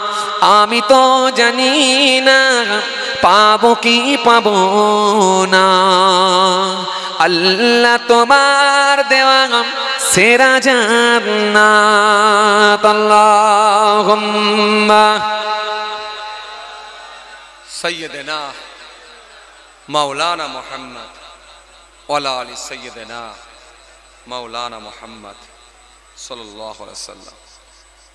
মাশাআল্লাহ, আলহামদুলিল্লাহ। যাই হোক, আপনাদের অনুরোধ রেখে আর একটা পড়েছি বাংলা। আল্লাহ নিয়ে এলে ফের আলোচনা হবে ইনশাআল্লাহ। সবাই আমার জন্য দোয়া করবেন। এ তো গোলমাল হয়ে যাচ্ছে, দুটো হয়ে গেছে, ফের বলছে হুজুর আর একটা। এই আপনারা বিরক্ত হচ্ছেন না? আল্লাহু আকবার বলে সারা রাত থাকলে কেউ বিরক্ত হবে না। যে সত্যি ভালোবাসেন আপনারা, মহাব্বত করেন, এটা আন্তরিকতা। এটা আমাকে দেখে নয়, এটা আমার দাদু নানাকে দেখি, আমার পীর মুর্শিদদের দেখি। ভালোবাসা এটা আন্তরিকতা, মহাব্বত। এই মহাব্বতে অনেক কিছু হয়, কথা ঠিক কিনা ভুল বলেন? এখানে এমনও মানুষ আছে 500 টাকা দিয়ে যদি বলা হয় সারা রাত বসে থাকতে হবে, 500 টাকা দেবো, থাকবে না। এমনও লোক আছে, আরে 200-100 তো দূরের কথা, 500 টাকা যদি বলা হয় যে সারা রাত বসে থাকলে 500 টাকা দেবো, কিচ্ছু করতে হবে না, খালি একটা চেয়ার নিয়ে রাস্তার উপরে সারা রাত বসে থাকবে। কথা বলেন, কিচ্ছু করতে হবে না, খালি বসে থাকবে। ফজরে এসে দেখে যাব, আর মাঝে মাঝে রাতের বেলা একবার করে এসে দেখে নেবো যে আছে কি না। সারা রাত থাকলে 500 টাকা। এমনও লোক আছে বলবে তোর পয়সা দরকার নেই, ছাড়, কি পয়সার ফুটানি দেখাচ্ছিস? দিনে আমি 5000 টাকা কামাই, তুই আমাকে সারা রাত বসিয়ে 5000 টাকার প্রবলেম দেখাচ্ছিস, 5000 টাকার লোভ দেখাচ্ছিস। কিন্তু নবীর মহাব্বত, আল্লাহর ভালোবাসায়, কোরআন হাদিসের ভালোবাসায়, পীর মুর্শিদদের ভালোবাসায়, আউলিয়া কিরামদের মহাব্বতে এমনও লোক আছে সারা রাতই বসে থাকবে। এটা হলো কোরআন হাদিসের মহাব্বত, ভালোবাসা। জি, যাই হোক, আলহামদুলিল্লাহ অনেক সময় আপনারা দিয়েছেন। যাক, একবার মহাব্বতে দরুদ শরীফ। আল্লাহুম্মা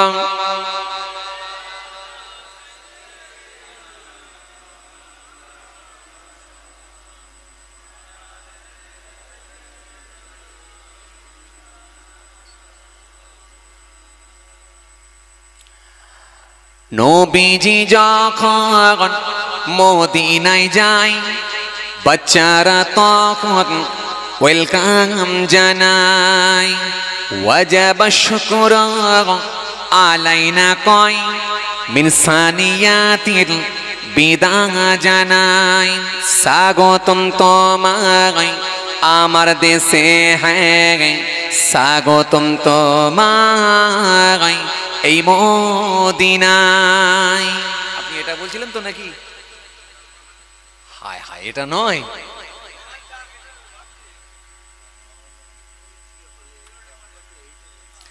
জন্ম আমার যদি হতো মদিনায়, এটা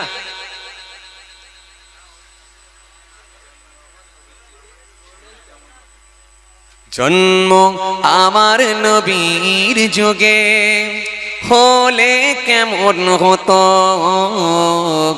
জন্ম আমার নবীর যুগে হলে কেমন হতো।